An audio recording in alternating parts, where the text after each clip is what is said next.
ወደ እግዚአብሔር በቃ ወደ እግዚአብሔር ቀረቡ ወደ እናንተም ይቀርባል እናንተም ኃጢአተኞች እጃችሁን አንጹ ሁለት ሐሳብ ያላችሁ እናንተ ልባችሁን አጥሩ ብሎ ከሰይጣን ከእሱ ስንሸሽ ወደ እግዚአብሔር ስንቀርብ እርሱ ከኛ እንደሚሸሽ የተባለ ሰይጣን ዲያብሎስ ይሄንን ከገለጸ በኋላ ነው ያዕቆብ ባለፈው ሳምንት ያዕቆብ ነው ኦኬ ቅዱስ ዮሐንስ አፈወርቅ ይሄን ክፍል ከዚህ በፊትም ሰኞ ዕለት በነበረን መርሐ ግብር ላይ በደንብ አይተናል ሊቁ ቅዱስ ዮሐንስ አፈወርቅ ሰይጣንም የሚመስለው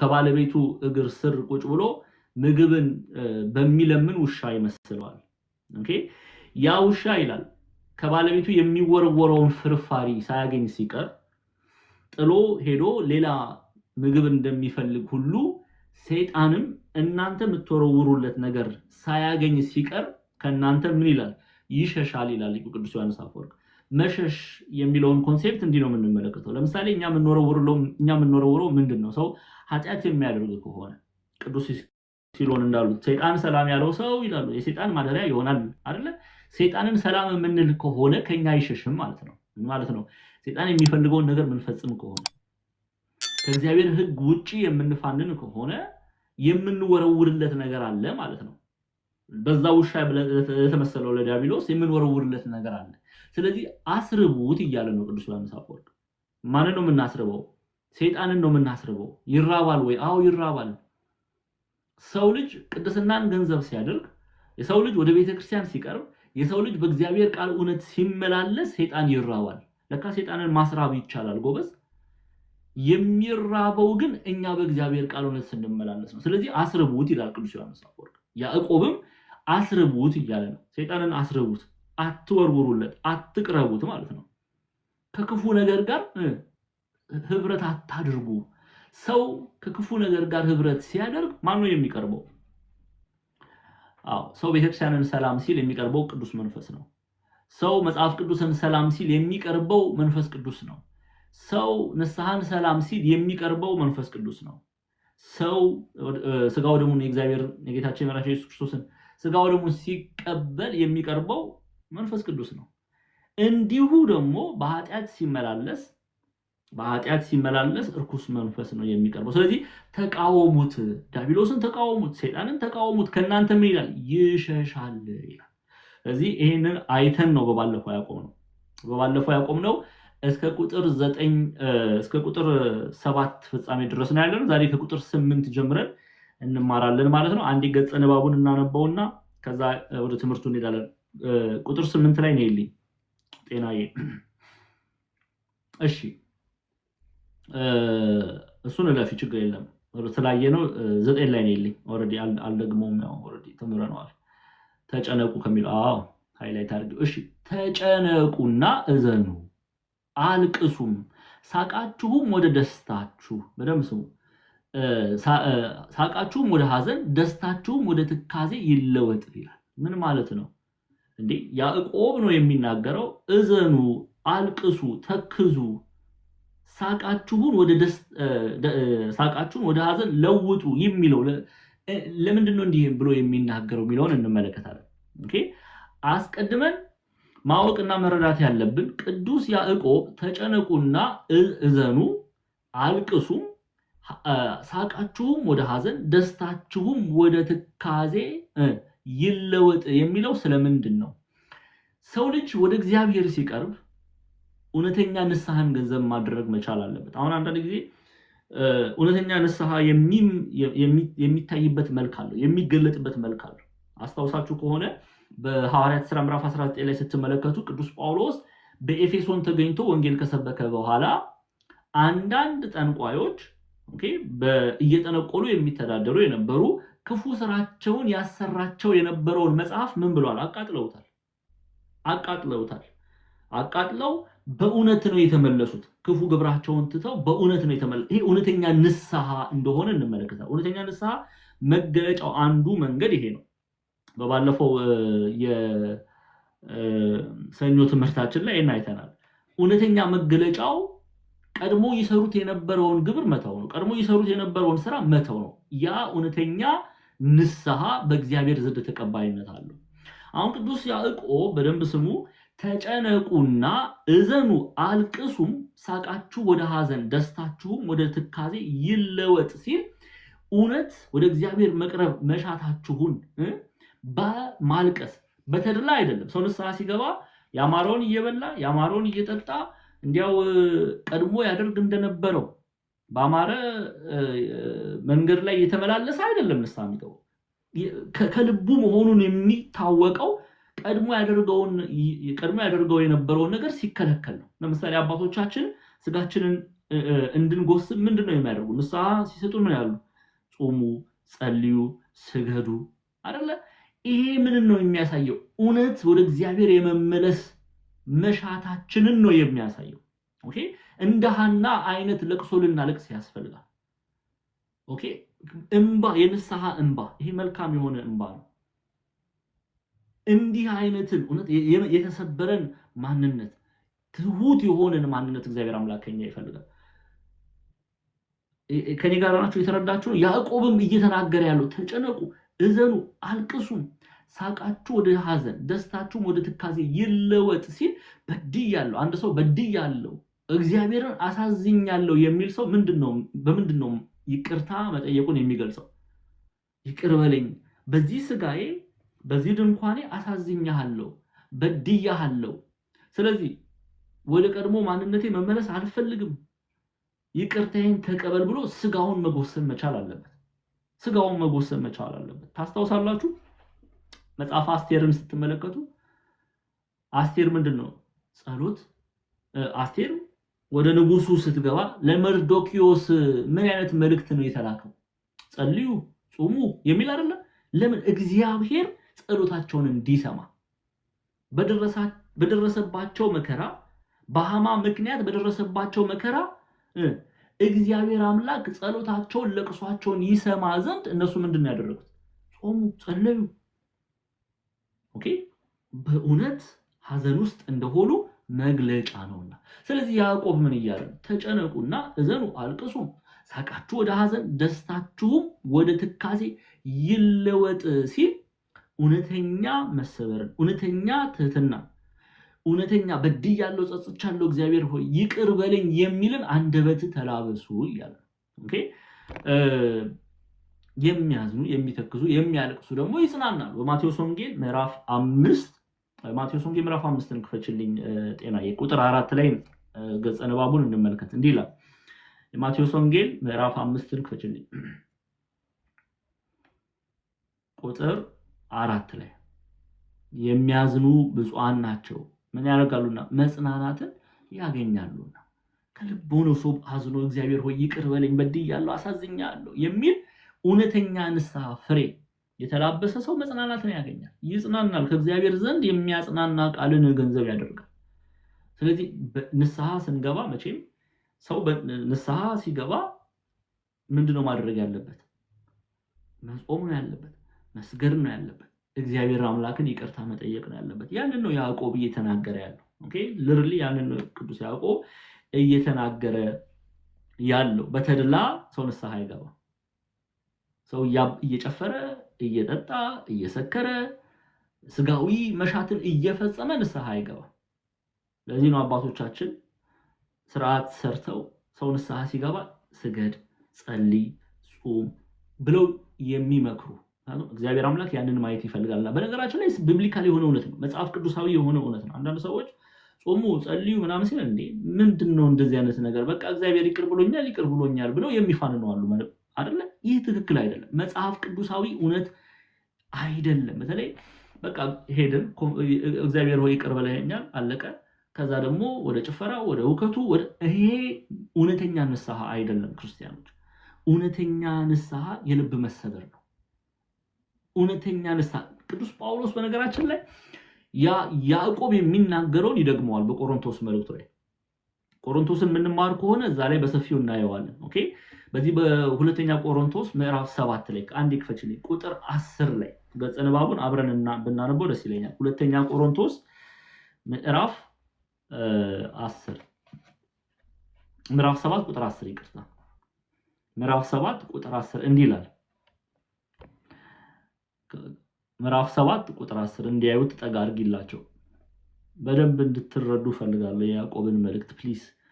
እንደ እግዚአብሔር ፈቃድ የሆነ ሐዘን ተመልከቱ። እንደማን ፈቃድ አለ ቅዱስ ጳውሎስ? እንደማን ፈቃድ የሆነ ሐዘን? እንደ እግዚአብሔር ፈቃድ የሆነ ሐዘን ጸጸት የሌለበትን ወደ መዳን የሚያደርሰውን ንስሐ ያደርጋልና። የዓለም ሐዘን ግን ሞትን ያመጣል። እኔ ሊገባኝ አልቻለም። ለምንድን ነው ሰዎች በተለይ ፕሮቴስታንቱ ጳውሎስና ያዕቆብን ለማጣላት ሲደክሙ እኔ ገርመኛል። ጳውሎስና ያዕቆብ መልእክታቸው አንድ አይነት መልእክት ነው የጻፉት። መልእክታቸው ተመልከቱ። ያዕቆብ የተናገረውን ጳውሎስ እንዴት ብሎ እንደሚገልጸው ስሙ። ሐዋርያ ቅዱስ ጳውሎስ ነው የቆሮንቶስ መልእክት ጸሐፊ። ቤተክርስቲያን ቆሮንቶስን የምትሰጠው ለጳውሎስ ነው። በነገራችን 14 መልእክታት፣ አንዳንድ ሰዎች 13 መልእክት ነው የጻፈው ቅዱስ ጳውሎስ። ዕብራውያን ለጳውሎስ አይሰጡም። ግን ኢትዮጵያውያንም ሆነ ግብፃውያን መተርጉማን፣ ምስራቃውያን ቤተክርስቲያን አባቶች 14 መልእክታትን ቅዱስ ጳውሎስ እንደጻፈ ይናገራሉ። አሁን ተመልከቱ ምን እንደሚል። እንደ እግዚአብሔር ፈቃድ የሆነ ሐዘን ጸጸት። ለካ እንደ እግዚአብሔር ፈቃድ የሆነ ሐዘን አለ። ለካ እንደ እግዚአብሔር ፈቃድ የሆነ ጸጸት አለ። ኦኬ። እንደ እግዚአብሔር ፈቃድ የሆነ ሐዘን ጸጸት የሌለበት ወደ መዳን የሚያደርሰውን ንስሐ ያደርጋልና። አያችሁ አይደለ? ከልብ የሆነ እግዚአብሔር ወይ በድያለሁ ብላችሁ ከልብ የሆነ የንስሐን እንባ ስታነቡ ያ እንባችሁ ወዴት ይመራል አለ? ወዴት ይመራል አለ? ይሄው ጸጸት የሌለበት ወደ መዳን የሚያደርሰውን ንስሐ ያደርጋልና። የዓለም ሐዘን ግን ሞትን ያመጣል። በዓለም ያለ ሐዘን ይሄ ምን ማለት ነው? እግዚአብሔር የሌለበት ሐዘን። ሰው ያዝናል፣ በዓለም ሆኖ ያዝናል አይደለ? በዓለም ሆኖ ያዝናል። ይሄ ሐዘን ግን ከንቱ የሆነ ሐዘን ነው። ሐዘን እንኳን ስንል በሁለት ልንፈታው ይገባል። ሐዘን የሚለውን ቃል በእግዚአብሔር የሚፈለግ ሐዘን አለ። ከእግዚአብሔር ዘንድ እንባ ከኛ በእምነት የንስሐ እንባ ምናፈሰዋል። ይሄ በእግዚአብሔር ዘንድ የተወደደ ሐዘን ነው። ለካ ሐዘንም ሁለት አለ ብለን ልናስብ ያደርገናል። ይሄ ሐዘን ወደ ንስሐ ይመራል፣ ወደ ክርስቶስ ይመራል። አሁን አንዳንድ ሰዎች እመቤታችን እየመራች ይላሉ ሊቃውንቱ ወደ መንግስተ ሰማያት ታስገባናለች ሲሉ የሚያግሮመርሙ ሰዎች አሉ። አልገጠማችሁ እንዴ? እናንተ ኦርቶዶክሳውያን ወንጌል እኮ አልገባችሁም። እናንተ ኦርቶዶክሳውያን ወንጌል ገና ምንም እናንተ ገድላትና ተአምራት ላይ እንጂ የወንጌል እውነት አልበራላችሁም ይላል። ኧረ እባካችሁ ቅዱስ ጳውሎስ ሐዘን እንኳን ወደ እግዚአብሔር ይመራል። አይደለም እመብርሃን በእግዚአብሔር የተወደደው ሐዘን ለቅሶ እንኳን ወደ እግዚአብሔር ይመራል እያለ ይነግረናል። ሐዋርያቱ ወደ እግዚአብሔር ይመሩናል፣ ነቢያቱ ወደ እግዚአብሔር ይመሩናል ስንል እመብርሃን ወደ እግዚአብሔር ትመራናለች ስንል የሚያግሮመርሙ ሰዎች ሐዘን ሳይቀር ይሄው እንደ እግዚአብሔር ፈቃድ የሆነ ሐዘን ጸጸት የሌለበትን ወደ መዳን የሚያደርሰውን ንስሐ ያደርጋልና ይላል። የዓለም ሐዘን ግን ሞትን ያመጣል። ስለዚህ ቅዱስ ያዕቆብ እየተናገረ ያለው እንደ እግዚአብሔር ያለውን ሐዘን ነው። እንደ እግዚአብሔር ፈቃድ ያለውን ሐዘን ኦኬ፣ እንደ እግዚአብሔር ፈቃድ ያለውን ሐዘን ነው። ለዛ ነው ተጨነቁና እዘኑ፣ አልቅሱም፣ ሳቃችሁም ወደ ሐዘን ደስታችሁም ወደ ትካዜ ይለወጥ። ስለዚህ ንስሐ ሲገባ እውነተኛ ንስሐ አንዱ መልኩ ይሄን ነው። ማዘናችንን እግዚአብሔርን በመበደላችን ማዘን ያስፈልጋል እንጂ ደረታችንን ነፍተን በቃ ንስሐ ገብቻለሁ እግዚአብሔር ሆይ ይቅር በለኝ ብለን ወደ ቀደመው ማንነታችን የምንሄድ ከሆነ እኛ እውነተኞች አይደለንም። እውነት የተባለ ክርስቶስ በእኛ የለም። የእግዚአብሔር ቅዱሱ መንፈስ ማደሪያዎችም አይደለንም።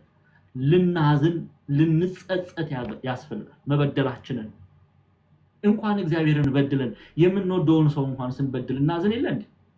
እናዝን የለ? እስቲ መልሱልኝ። እናዝናለን አይደል? የምንወዳት እናታችንን ወይም አባታችንን ብንበድል እናዝናለን። እኔ እኮ ምን ነክቶኝ ነው እንዴት ብለን እናዝናለን። ምንወደው በስጋ የወለዱን እናትና አባቶቻችንን እንኳን ስንበድል እናዝናለን። እግዚአብሔርን ስንበድል እንዴት አናዝን? አሁን የሚገርማችሁ ነገር ዛሬ እኔና እናንተ የዚህ ዘመን ትውልድ ኃጢአትን ተለማምደ ነው ምንም ሐዘን የለም። የሚወቅሰንም እኮ የለም። አሁን እንዲህ የሆነው እኮ መንፈስ ቅዱስ ሲርቅ ነው። አሁን አይታችኋል። አሁን ሰው ምንም አይመስለውም ኃጢአት ሲያደርገው እንዲያውም በቃ እኛ የምናውቀው አፕዴት የሚደረገው ስልክ ነው። አፕዴት የሚደረገው ኤሌክትሮኒክስ የሆነ ነገር ነው አይደለ? ወይም በእውቀት ነው ራሳችሁን የምታሳድጉት። ዛሬ ቀድሞ ያደርገውን ኃጢያት እንኳን ሊጸጽተው በኃጢያት ላይ ኃጢያት የሚጨምር ትውልድ ላይ ነው ያለነው አያሳፍርም ምን ቆመም እስቲ ማን ነው የሚጽፍ እንዲያው ያዕቆብ እኮ እንዲያው ያዕቆብ አሁን በዚህ ዘመን መልእክት ቢጽፍልን እንዲያው ምንድነው የሚለው ይሄን መልእክት ሲጽፍ ለእስራኤላውያን ኦኬ ለእስራኤላውያን ክርስቲያን ለሆኑ አይሁዳውያን ነው እየጻፈ ያለው በተለያየ የምድር ማዕዘናት የተበተኑ እነሱ ሲበድሉ ሲያጠፉ በምን አይነት መጸጸት ወደ እግዚአብሔር መቅረብ እንዳለባቸው ነው የሚነግራቸው የዘንድሮ ምን እንዲያው እንኳን ልንጸጸት ክርስቲያኖች እንዲያው በጣም ነው የሚያፍርብን እኮ ያዕቆብ በጣም ነው ይሄ እኮ በጣም ነው የሚያሳፍረው አስባችሁታል አሁን ያዕቆብ በስጋ ቢኖር በመካከላችን ቢኖር ምንድነው የሚለው ትውልዱን ቢመለከት ምንድነው የሚለው አሁን ተመልከቱ እንግዲህ ታዘቡ እንታዘቡ እኔም እናንተ እናዝናለን ለምሳሌ አሁን ከእህትና ከወንድሞቻችን ጋር ብንጣላ ሙልጭ አርገን ብንሰድባቸው እንዲያው እግዚአብሔርን እንኳን አሳዘንኩ ብለን እናዝናለን እንዲህ የሚያስብ አእምሮ አለን ወይ ልንጠይቅ ያስፈልጋል ዝም ብለን ነው የምንመላለሰው በቃ አንዳንዴ ክርስትና ዝም ብሎ መኖር ይመስለናል በቃ የሆነ የጨቡዴ ዳዴ ህይወት ማለት ነው ሰኞ ተወለደ ማክሰኞ አደገ ረቡዕ እንደዚህ ሆነ ከዛ እሁድ ወይ ቅዳሜ ሲመጣ ሞተ እሁድ ተቀበረ ይላል አለቀ እንዲህ አይነት ህይወት ነው ብዙዎቻችን እየኖርን ያለው እንዲያው ኦኬ ካረዘምኩትም ላረዘመው ችግር የለም የእግዚአብሔር ቃል ምንማረው ፈርዘር ልውሰዳችሁ የቅዱስ ጳውሎስ መልእክት ወደ ሮሜ ምዕራፍ 12 ነይልኝ ጤና ሮሜ ምዕራፍ 12 ቁጥር 1 ተመልከቱ ቅዱስ ጳውሎስ ደግሞ እንዴት እንደሚል እንግዲህ ወንድሞቻችሁን መልእክት ነው የምናነበው የሐዋርያቱን መልእክት ነው የምናነበው ከነሱ በላይ ማን መምህር ይሁነን ማን ምሳሌ ይሁነን ለኔና ለናንተ እኛ ቃላቸውን አንሰማማልን እንጂ እነሱ ጽፈው አስተምረው አልፈዋል እኛ ቢዚ ነን ሌላ ዓለም ውስጥ ነው ያለነው ተመልከቱ ቅዱስ ጳውሎስ ምን እንደሚል ምዕራፍ 12 ቁጥር 1 እንክፈችልኝ በጣም እኮ ነው የሚያሳፍረው ስሙ ቅዱስ ጳውሎስ ምን ብሎ እንደሚጽፍ ተመልከቱ ቁጥር 1 ላይ ተመልከቱ እንግዲህ ወንድሞች ሆይ ብሎ ይጀምራል ጉድ ወንድሞች የሚላቸው እኮ በኢጣሊያ ሮም ያለችው ቤተክርስቲያን ከዕብራውያንና ከአሕዛብ የመጡትን ክርስቲያኖች ናቸው በሮም ያለችው ቤተክርስቲያን ሁለቱንም አቅፋ ያያዘች ነው ከዕብራውያን የመጡትንም ክርስቲያኖች አቅፋ ያያዘች ነው ከሮማውያን የመጡትን እነ ቪነስን እነ ማርስን እነ ጁፒተርን ረግጠው የመጡት ክርስቲያኖችን አቅፋ ያያዘች ቤተክርስቲያን ስለዚህ እነዚህን በእምነት ስለሚመስሉት ወንድሞቼ እያለ ይጠራል ለዛ ነው እንግዲህ ወንድሞች ብሎ የሚጀምረው ስሙ ምን እንደሚል እንግዲህ ወንድሞች ሆይ ሰውነታችሁ እግዚአብሔርን ደስ የሚያሰኝና ሕያው ቅዱስ መስዋዕት አድርጋችሁ ታቀርቡ ዘንድ በእግዚአብሔር ርህራሄ እለምናችኋለሁ ይላል ጎበዝ ጳውሎስ የሚለምነን ስለ ቅድስና ነው እንደ ዘመኑ አይነት አገልጋይ አይደለም የዘመኑ አገልጋይ ሁሉን አይደለም ጥቂቶች አሉ ወንበዴዎች የሚለምኑ አምጪ ገንዘብ ነይ ስልክ ግዢልኝ እንደዚህ አድርጊልኝ ብሎ ነው ሌሎቹ የሚለምኑት ወይም ስለ ኃጢያትን ስለማድረግ ነው የሚለምኑት ቅዱስ ጳውሎስ የሚለምነው ልመናው ተመልከቱ አያሳዝንም እንዲህ አይነት ወንድም ነው ያለን እንደዚህ አይነት ሐዋርያ እንደዚህ አይነት መምህር ነው እግዚአብሔር አምላክ ይሰጣል እንደ ጳውሎስ አይነት አገልጋዮችን ያብዛልን ስሙ ምን ብሎ እንደሚለምን ደግመን እናንበበው ቁጥር 12 ምዕራፍ 12 ከቁጥር 1 ስሙ ከፍ አርጊው ከፍ ጤናዬ እንግዲህ ወንድሞች ሆይ ሰውነታችሁ እግዚአብሔርን ደስ የሚያሰኝ ሕያው ቅዱስን መስዋዕት አድርጋችሁ ታቀርቡ ዘንድ በእግዚአብሔር ርህራሄ እለምናችኋለሁ እንዴ አሁን ሁለት ነገር እነዚህ ክርስቲያኖች ናቸው ብለናል ባክግራውንድ ኮሜንታሪ አለማጥናት ነው ሞትን የሚያመጣው በተለይ በዚህ ዘመን ላይ ሰው ባክግራውንድ ኮሜንታሪ አያጠናም በቃ አንድ ጥቅስ ይዞ በዛ ላይ ድንጋይ ሲወራወር ነው ዘመኑን የሚጨርሰው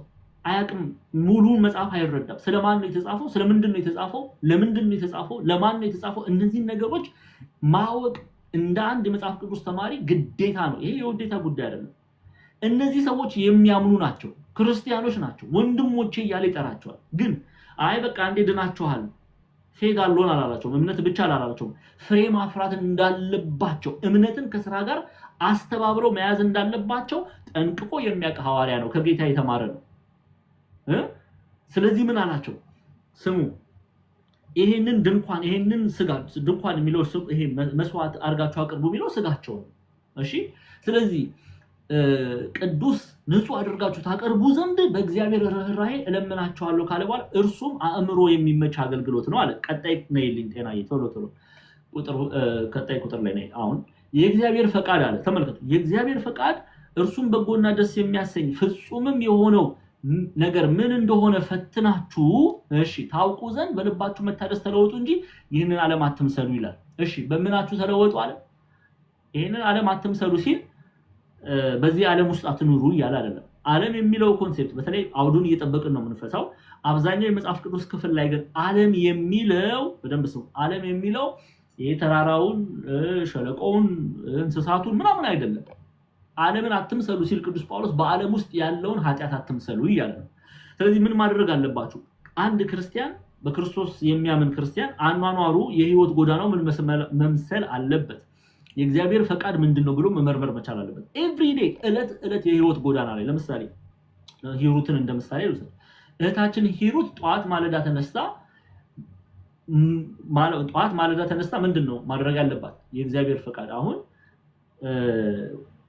ከንቅልፌ ቀስቅሶኛል መድኃኔዓለም ምንድነው ማድረግ ያለብኝ የእግዚአብሔር ፈቃድ አሁን ምንድነው ምን መጽሐፍ መታነብ ከሆነ በመጽሐፍ የበረታች ከሆነ መጽሐፍ ይነግራታል በእግዚአብሔር ፊት ለጸሎት መቆም መቻል አለባት ማመስገን መጀመር ቀኗን ከመጀመሯ በፊት እግዚአብሔርን ማመስገን መቻል አለባት እንዲሁ እለት ሰው ሲኖር በህይወት ጎዳና ላይ ሲኖር እያንዳንዱን ነገር እየመረመረ እንደው ቆይስ አንድ ጥያቄ እየሰማችሁኝ ነው ግን እስቲ እየሰማችሁኝ ነው እንደው የቲክቶክ ነገር እኮ ጉድ ሆነ ዝም ብዬ በግራ ገብቶ ወይ በቀኝ ገብቶ በግራ መፍሰስ እንዳይሆን እየሰማችሁኝ ነው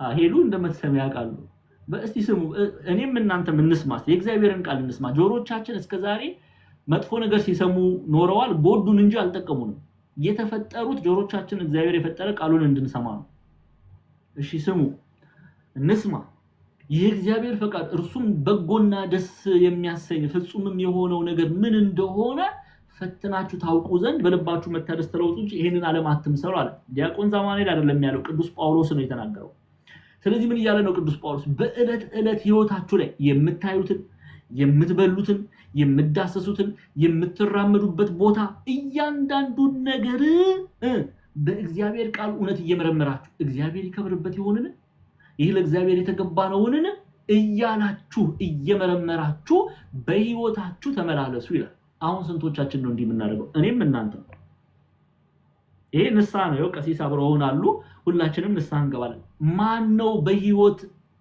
በእለት ህይወቱ የሚያደርገውን ነገር እየመረመረ የሚያደርገው አይኖቻችን ምን ማየት አለባቸው የእግዚአብሔርን ቃል ቅዱሱን ቃል ያንን ነው መመልከት ያለባቸው መልካም የሆነውን ነገር ነው መመልከት ያለባቸው እንላለን እኔና እናንተ እንላለን እስቲ እንላለን አንልም በአይኖቻችን ምንድነው የምናየው ክፉ ነገር ቃል እግዚአብሔርን ከመማር ይልቅ መጽሐፍ ቅዱስ የሚያነብብ ይያውን እኔ እዚህ አስገብቼ ብፈትን እንደው አንዳንድ ጊዜ በጣም እንደው ለእናንተም ስለምሳሳኑ አንድ ቀን አስገብቼ ጉድ ነው ማፈላው መጽሐፍ ቅዱስ የሚያነባላው እስቲ በስርዓት ገብቶ ቤት እድሜ ለቲክቶክ ቤት በኩል እናነባለን አናነብም በየጌመር ሴክሽን ቁጭ ብለን ጌም ስንወራወር ነው የምንውለው ዘመናችን የጨረስን አይኖቻችን የተፈጠሩልን መልካም የሆነውን ነገር እንድናይ የእግዚአብሔር ቅዱሱን ቃል እንድናነብ መልካም የሆኑት ነገሮችን እንድንመለከት እስቲ ተውት እሺ አይኖች ጆሮቻችን እኛ ኢትዮጵያውያን ጆሮቻችን ተበላሽቷል ምን እናደምጠው ምንድነው እስቲ ወንጌል የሚያደምጣል ቃል እግዚአብሔር የሚያደምጣል ቅዳሴን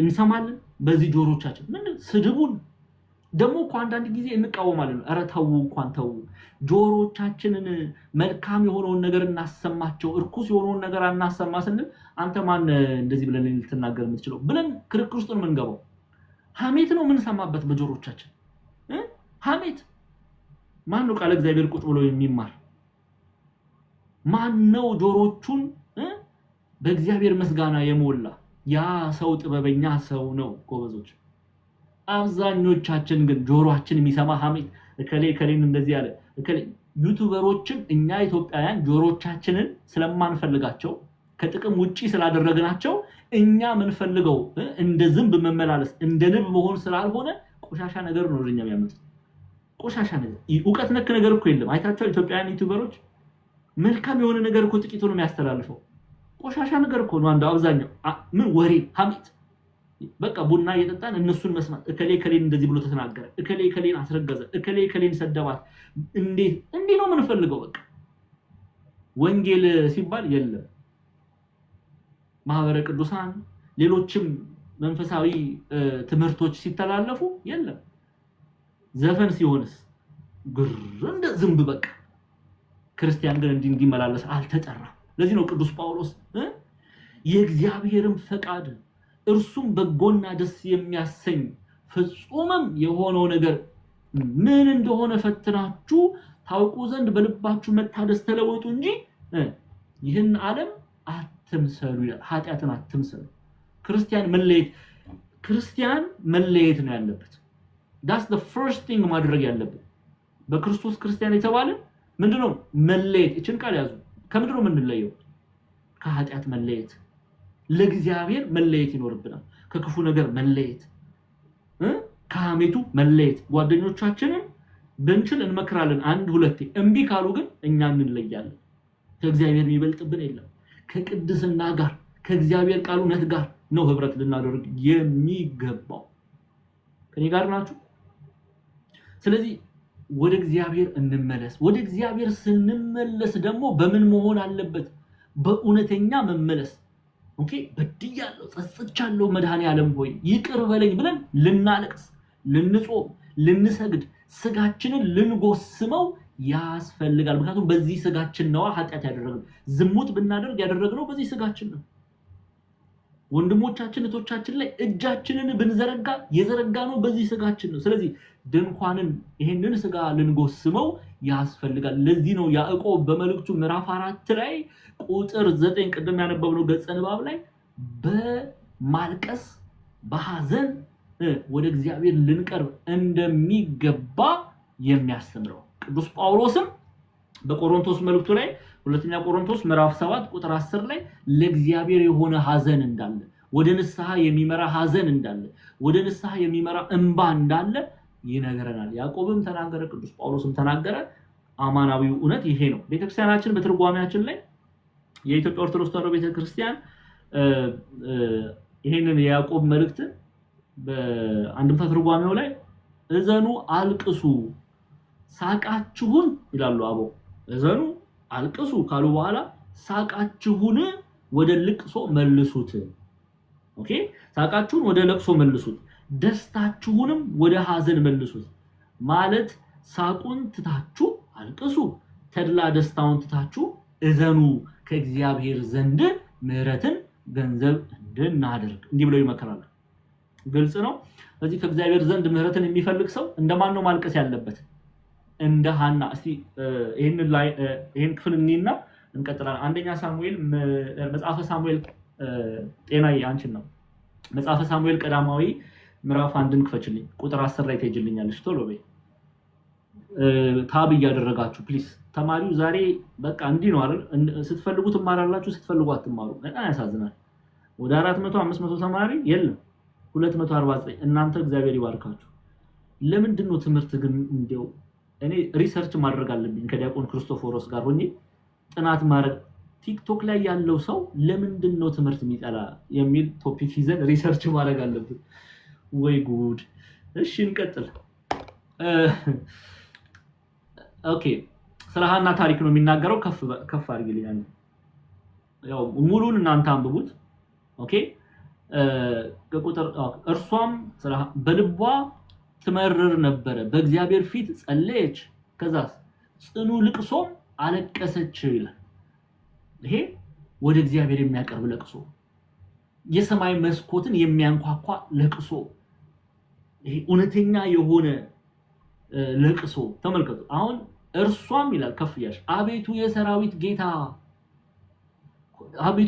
ጌታ ሆይ የባሪያህን መዋረድ ተመልክተህ ብታስበኝ እኔንም ባትረሳኝ ለባሪያህም ወንድ ልጅ ብትሰጥ እድሜውን ሁሉ ለእግዚአብሔር እሰጣዋለሁ ምላጭም በራሱ ላይ አይደርስም ብላ ስዕለት ተሳለች ይላል ተመልከቱ አሁን ቀጣይ ክፍሉ ምንድነው የሚለው እግዚአብሔር ጸሎቷን ሰማ ጸሎቷንም በእግዚአብሔር ፊት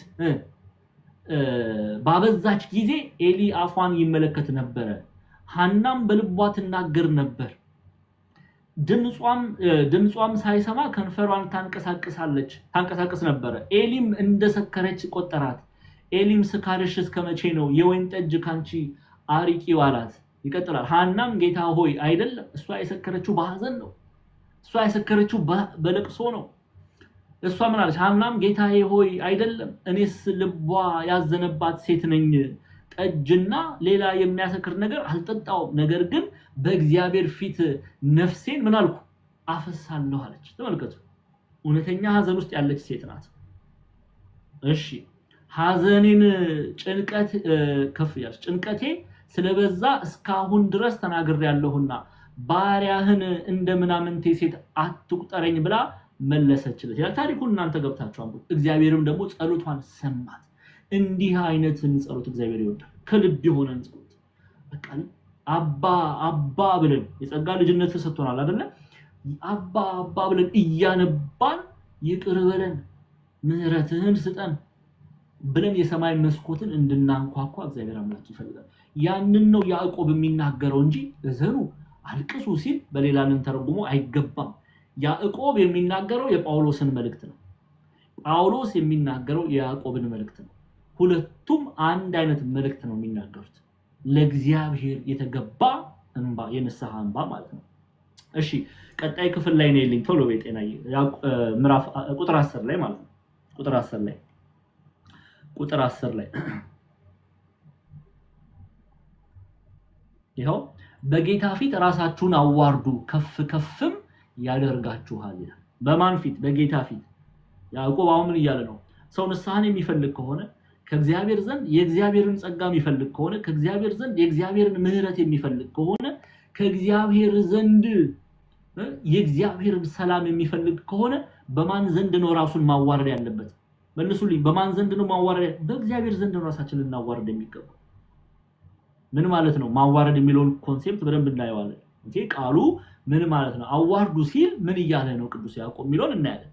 ኦኬ ግን ወደ እግዚአብሔር ልንቀርብ ያስፈልጋል። ሰው የሚፈልገው ነገር ካለ ኦኬ ሰማያዊ በረከትን አይደለም በሰማይ ብቻ አይደለም ምድራዊ በረከትንም ሰማያዊ በረከትንም መብላት የሚፈልግ ሰው በእግዚአብሔር ፊት ነው መቆም ያለበት። በእግዚአብሔር ፊት ነው መንበርከክ ያለበት። በእግዚአብሔር ፊት ነው ራሱን ማዋረድ ያለበት። ይሄ መንፈሳዊ ይሄ ቅድም መንፈሳዊ ሐዘን እንዳለው መንፈሳዊ ራስን ማዋረድ ደግሞ አለ። አሁን ከሰይጣን የሆነ ማዋረድ አለ። ሰው ልጅ ይዋረዳል አይደል? ለምሳሌ በኃጢአት ጎዳና ላይ ሰው ሲወድቅ ተዋረደ እንላለን። አሁንም ብዙዎቻችን እንደዚህ አይነት ሰዎችን እናይና እንዴ እከሌኮ ትናንትና ሲጠጣ እኮ አየሁት ጠጥቶ ገንዳ ውስጥ ወድቆ ተዋረደ እንላለን። ይሄ ከአጋንንት የሆነ መዋረድ ነው። አሁን አብዛኞቻችን የተላበስነው መዋረድ እንደዚህ አይነት መዋረድ ነው። አብዛኞቻችን ከመጽሐፍ ግን ምንድነው የሚለው? መቅዲ ሚዩት ያርክስ ፕሊዝ ስትገቡ እግዚአብሔር ግን ምንድነው ሐዋርያት ግን ምን ብለው ከእግዚአብሔር ፊት ራሳችሁን አዋርዱ ይላል። ምን ማለት ነው?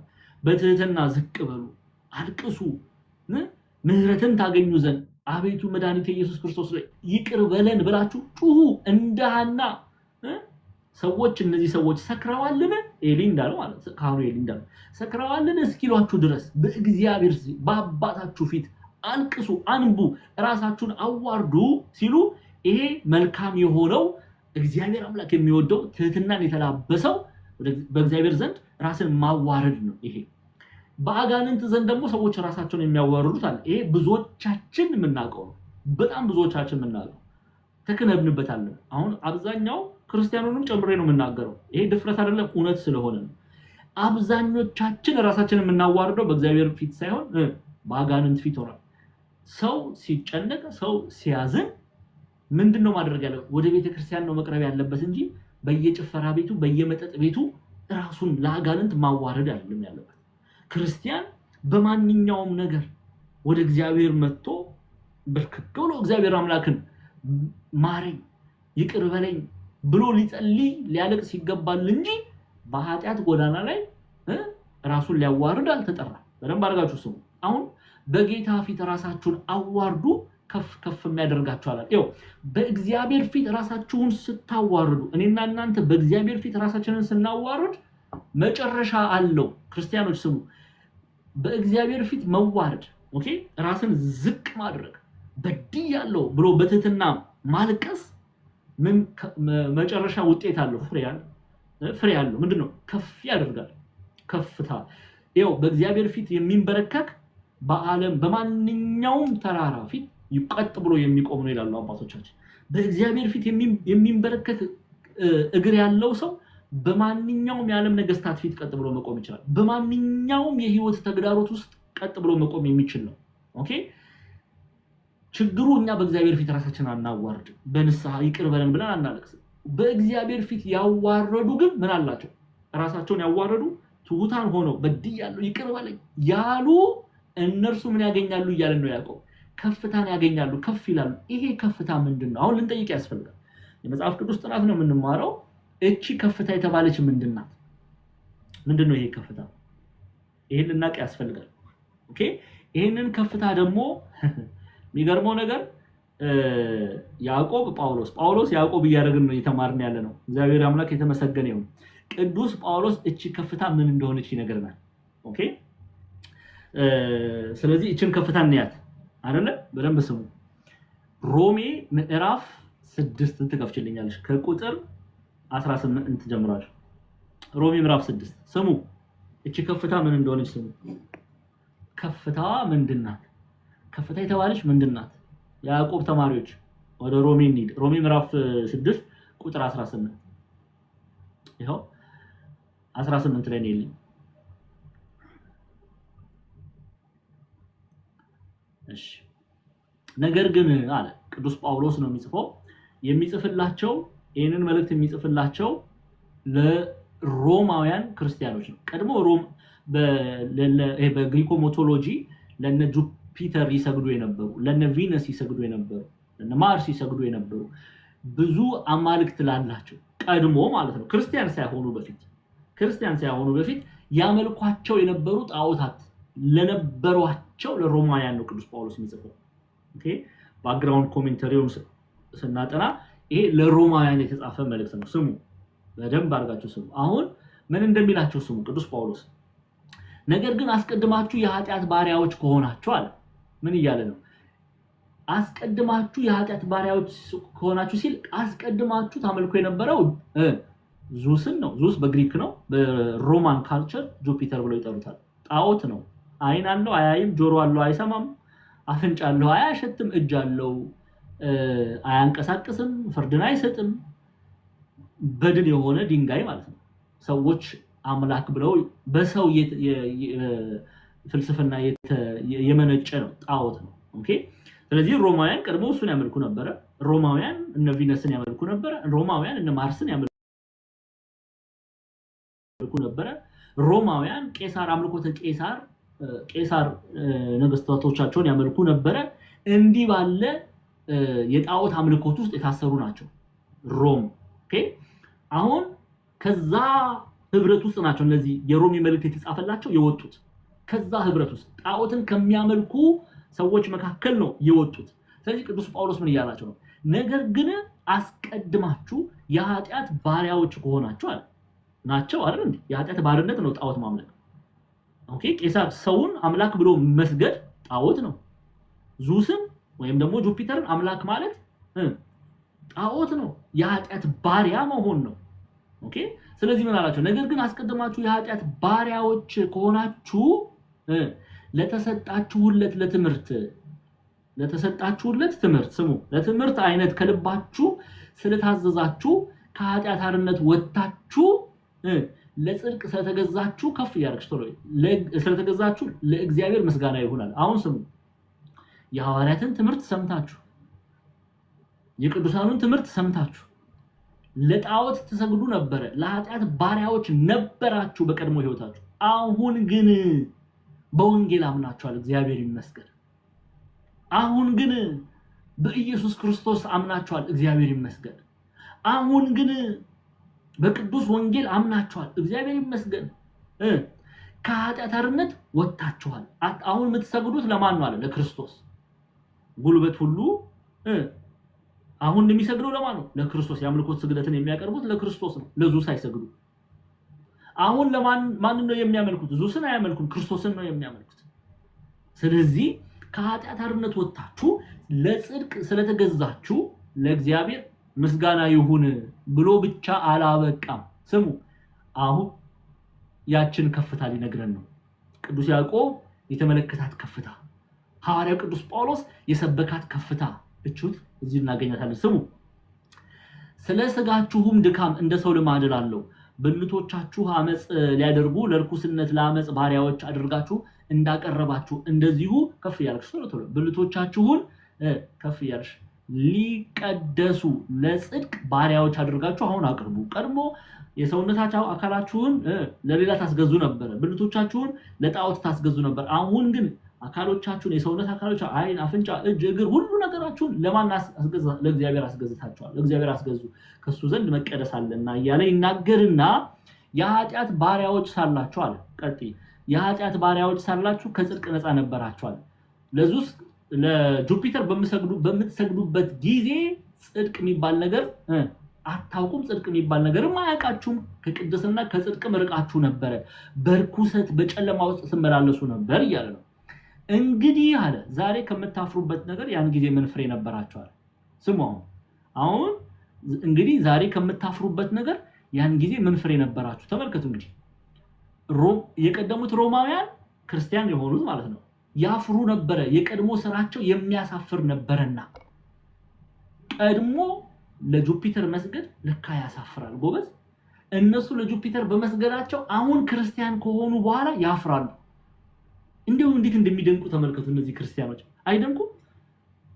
ቀድሞ ይዘሙቱ ነበር፣ አሁን በቅድስና ነው የሚመላለሱት። ዘማዊ በነበሩበት ማንነት መመላለሳቸው የሚያሳፍር ነው፣ ያፍራል። ምን እያላቸው ነው ቅዱስ ጳውሎስ? ቀድሞ ተመላለሱበት የነበረው ህይወት የሚያሳፍር ነው እያለ ነው።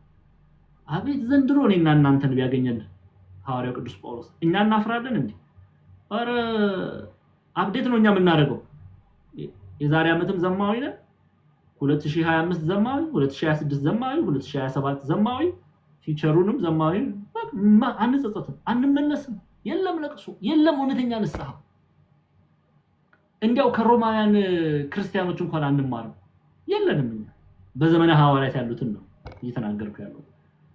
ስለዚህ እንግዲህ ዛሬ ከምታፍሩበት ነገር ያን ጊዜ ምን ፍሬ ነበራችሁ? የዚህ ነገር መጨረሻ ሞት ነው አለ። አሁን ስሙ፣ ወደ ያዕቆብ ሐሳብ አመጣችኋለሁ። ስሙ ያ ጁፒተርን በማምለክ የተመላለሳችሁበት ዘመን መጨረሻው መቃብር ነው እያለ መጨረሻው ሞት ነው። የኃጢአት ሞት፣ የኃጢአት መጨረሻ ምንድነው? ሞት። ይሄ ከስጋ ከድንኳን መለየት ብቻ ነው።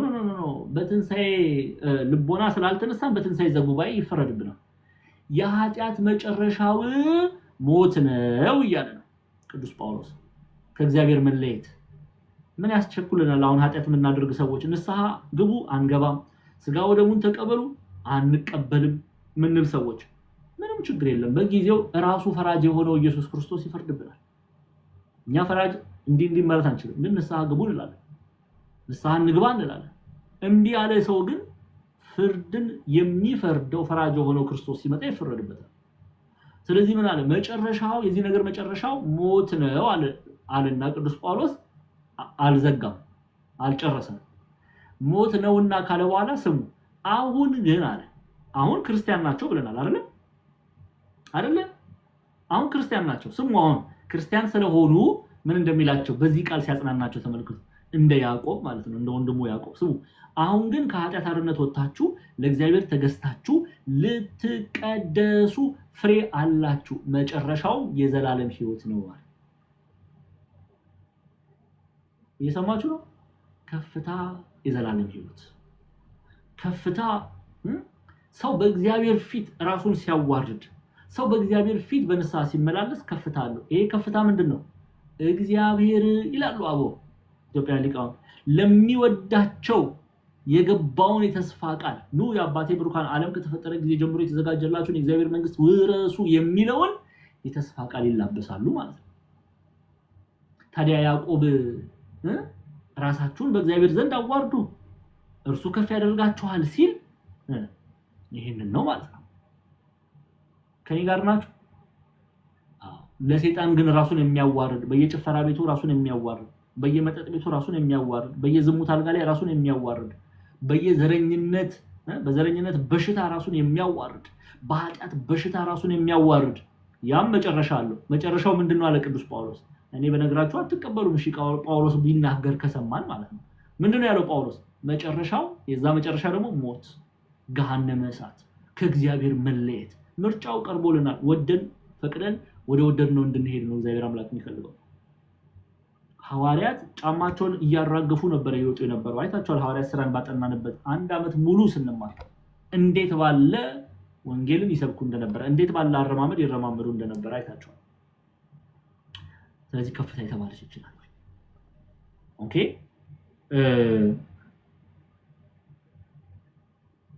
ኦኬ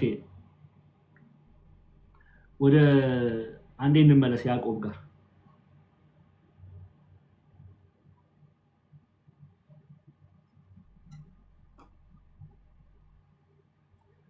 አንዴ ዋው እዛው ክፍል ላይ በጌታ ፊት ራሳችሁን አዋርዱ ከፍ ከፍም ያደርጋቸዋል ይሄንን ኢትዮጵያውያን በተርጉማን ሆነም ግብጻውያን የቤተክርስቲያን አባቶች በአንድነት የሆነ ሐሳብ ለሚያቀርቡት ለምሳሌ ቤተክርስቲያናችንን ትርጓሜ ብትመለከቱ በጌታ ፊት ራሳችሁን አዋርዱ ከፍ ከፍም ያደርጋችኋል የሚለውን አበው ምን ብለው ይተረጉሙታል ትህትናን ያዙ ይላል በጌታ ፊት ራሳችሁን አዋርዱ ማለት ትሁታን ሁኑ ማለት ትሁታን ሁኑ ትህትናን ያዙ ይሉና እግዚአብሔር ልዕልና ነፍስን ሰጥቶ ያከብራችኋል ይላል ኦኬ ልዕል ከፍታን ይሰጣችኋል ከፍ ያደርጋችኋል ኦኬ ሰው በእግዚአብሔር ፊት ትሁት ሲሆን በማንኛውም ሰው ፊት ከፍታን ያገኛል ሰው በእግዚአብሔር ፊት ትሁት ሲሆን የእግዚአብሔር መንግስት ለእርሱ ትቀርባለች እያሉ ይተረጉሙታል ስለዚህ ትሁታን እንሁን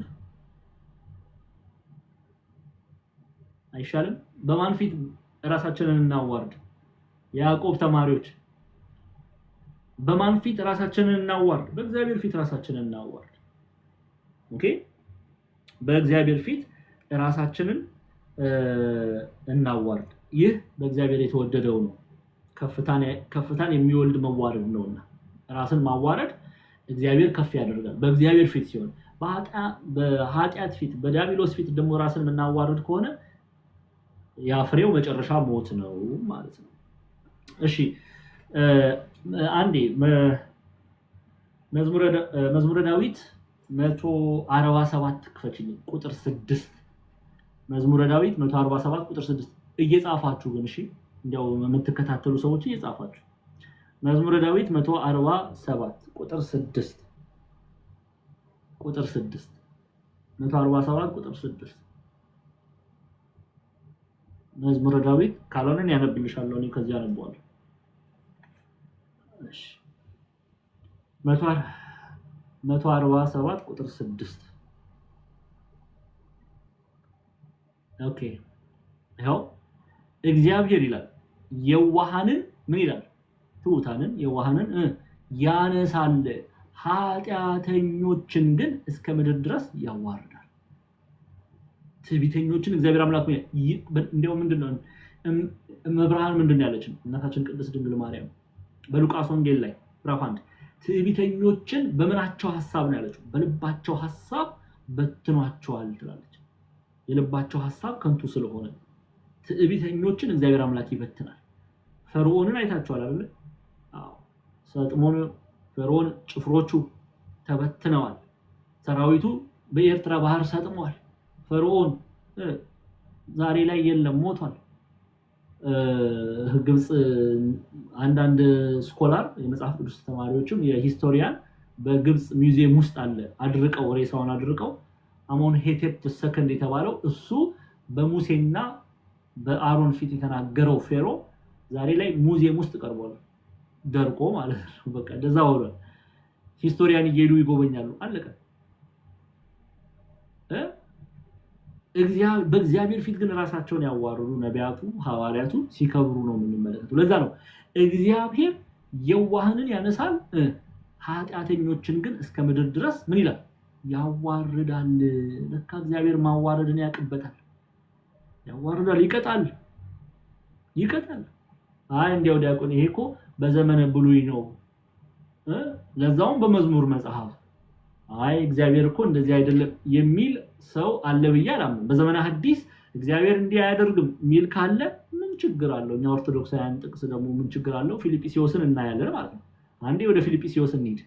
ፊልጵስዩስን ክፈችልኝ ምዕራፍ 3 የፊልጵስዩስ በዛሬ ላይ ሰሜናዊ ግሪክ ናት። በዘመነ ሐዋርያትም መቄዶንያ አውራጃ የምትገኝ ከተማ ናት። በአሌክዛንደር ዘ ግሬት እስክንድር አባት ስም የተሰየመች ናት። ፊሊፕ ዘ ሰከንድ ይሉታል። ፊሊጶስ ተብላ ትሰየማለች እቺ ከተማ። ስሙ ምዕራፍ 3 ክፈችልኝ። ፊልጵስዩስን ፊልጵስዩስን እሺ ክፈቹ ችግር የለም። ቆላሲስንም ፊልጵስዩስንም መጀመሪያ ቆላሲስን ክፈችልኝ። ቆላሲስ ምዕራፍ 3 ከቁጥር 1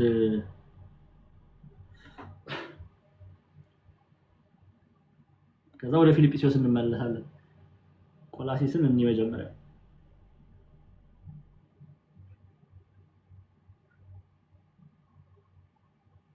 ከዛ ፊልጵስዩስ ምዕራፍ 3 ቁጥር 12ን ትከፍችልኛለሽ። እሺ ይሄው ቆላሲስ ምዕራፍ 3 ቁጥር 1 ጀምሮ ማለት ነው። ከዛ ፊልጵስዩስ ምዕራፍ 3 ቁጥር 12ን ጀምረን እናያለን። እንግዲህ ከክርስቶስ ጋር ከተነሳችሁ ክርስቶስን በእግዚአብሔር ቀኝ ተቀምጦ ባለበት በላይ ያለውን እሹ ይላል። በላይ ያለውን ሲል የሰማያዊውን ህይወት ከእግዚአብሔር የሆነውን ህይወት ወይም እግዚአብሔር አምላክ የሚወደውን ህይወት እሹ እያለ ነው። በላይ ያለውን እሹ ሲል ቅዱስ ጳውሎስ መልእክት ነው። እንዲያው ማርስ ሄዳችሁ መኖርን እሹ እያለ አይደለም።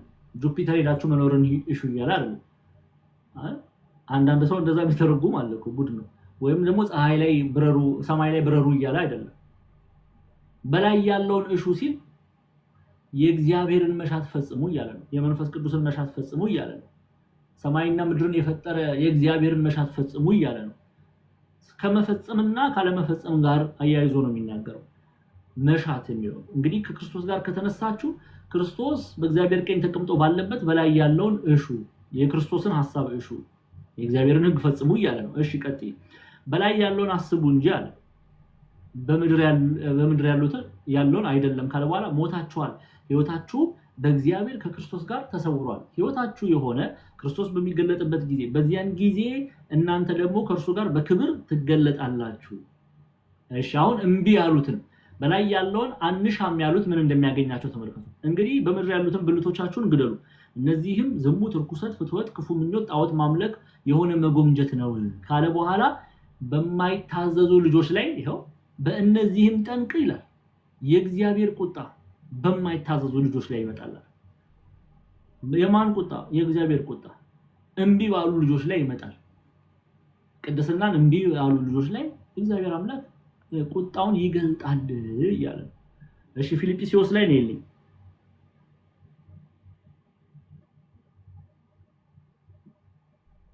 እሺ ቁጥር 11 ጀምረን ምዕራፍ 3 ቁጥር 11 ጀምራችሁ ተመልከቱ ምን እንደሚል ቅዱስ ጳውሎስ።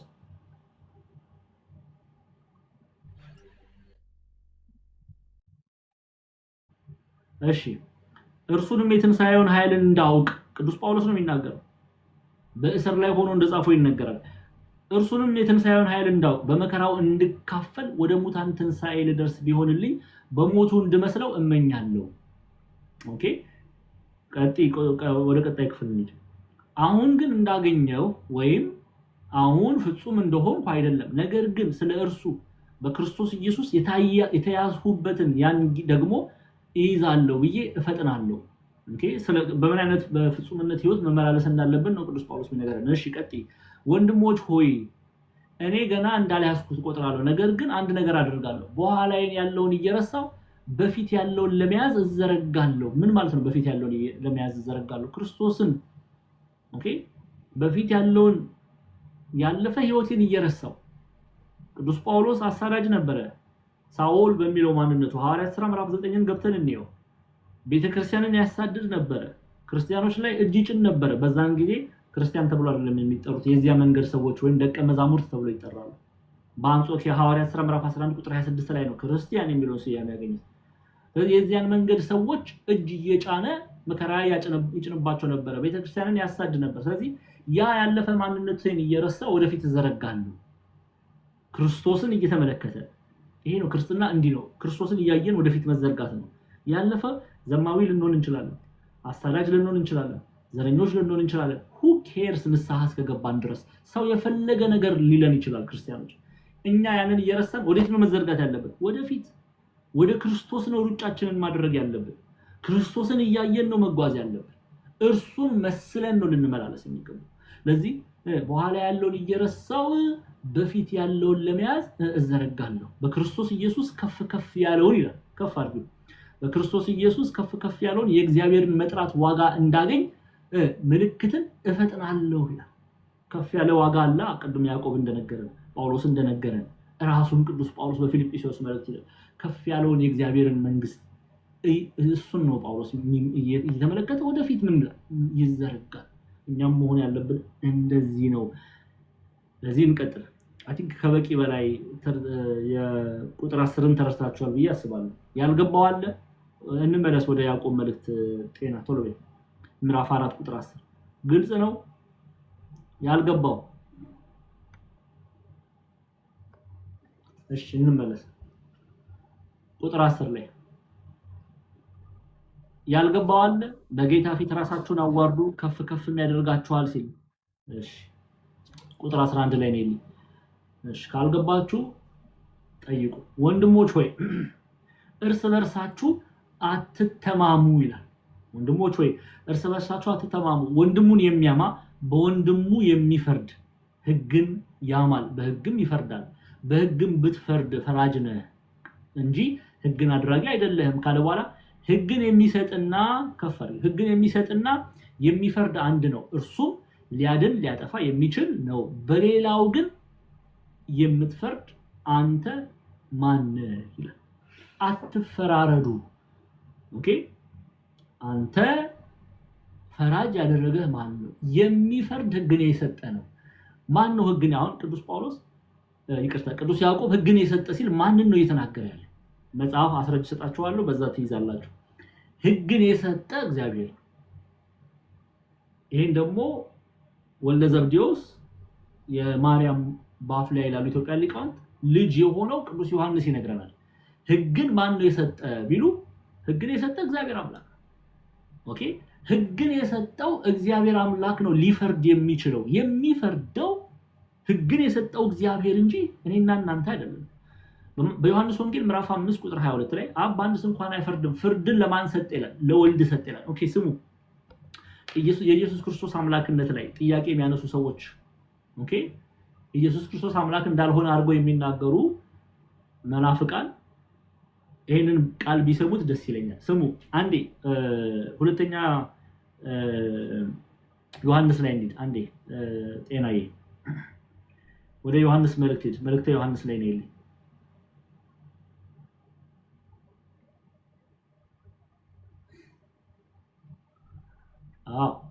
ሁለተኛ ዮሐንስ ምዕራፍ 1 ቁጥር 4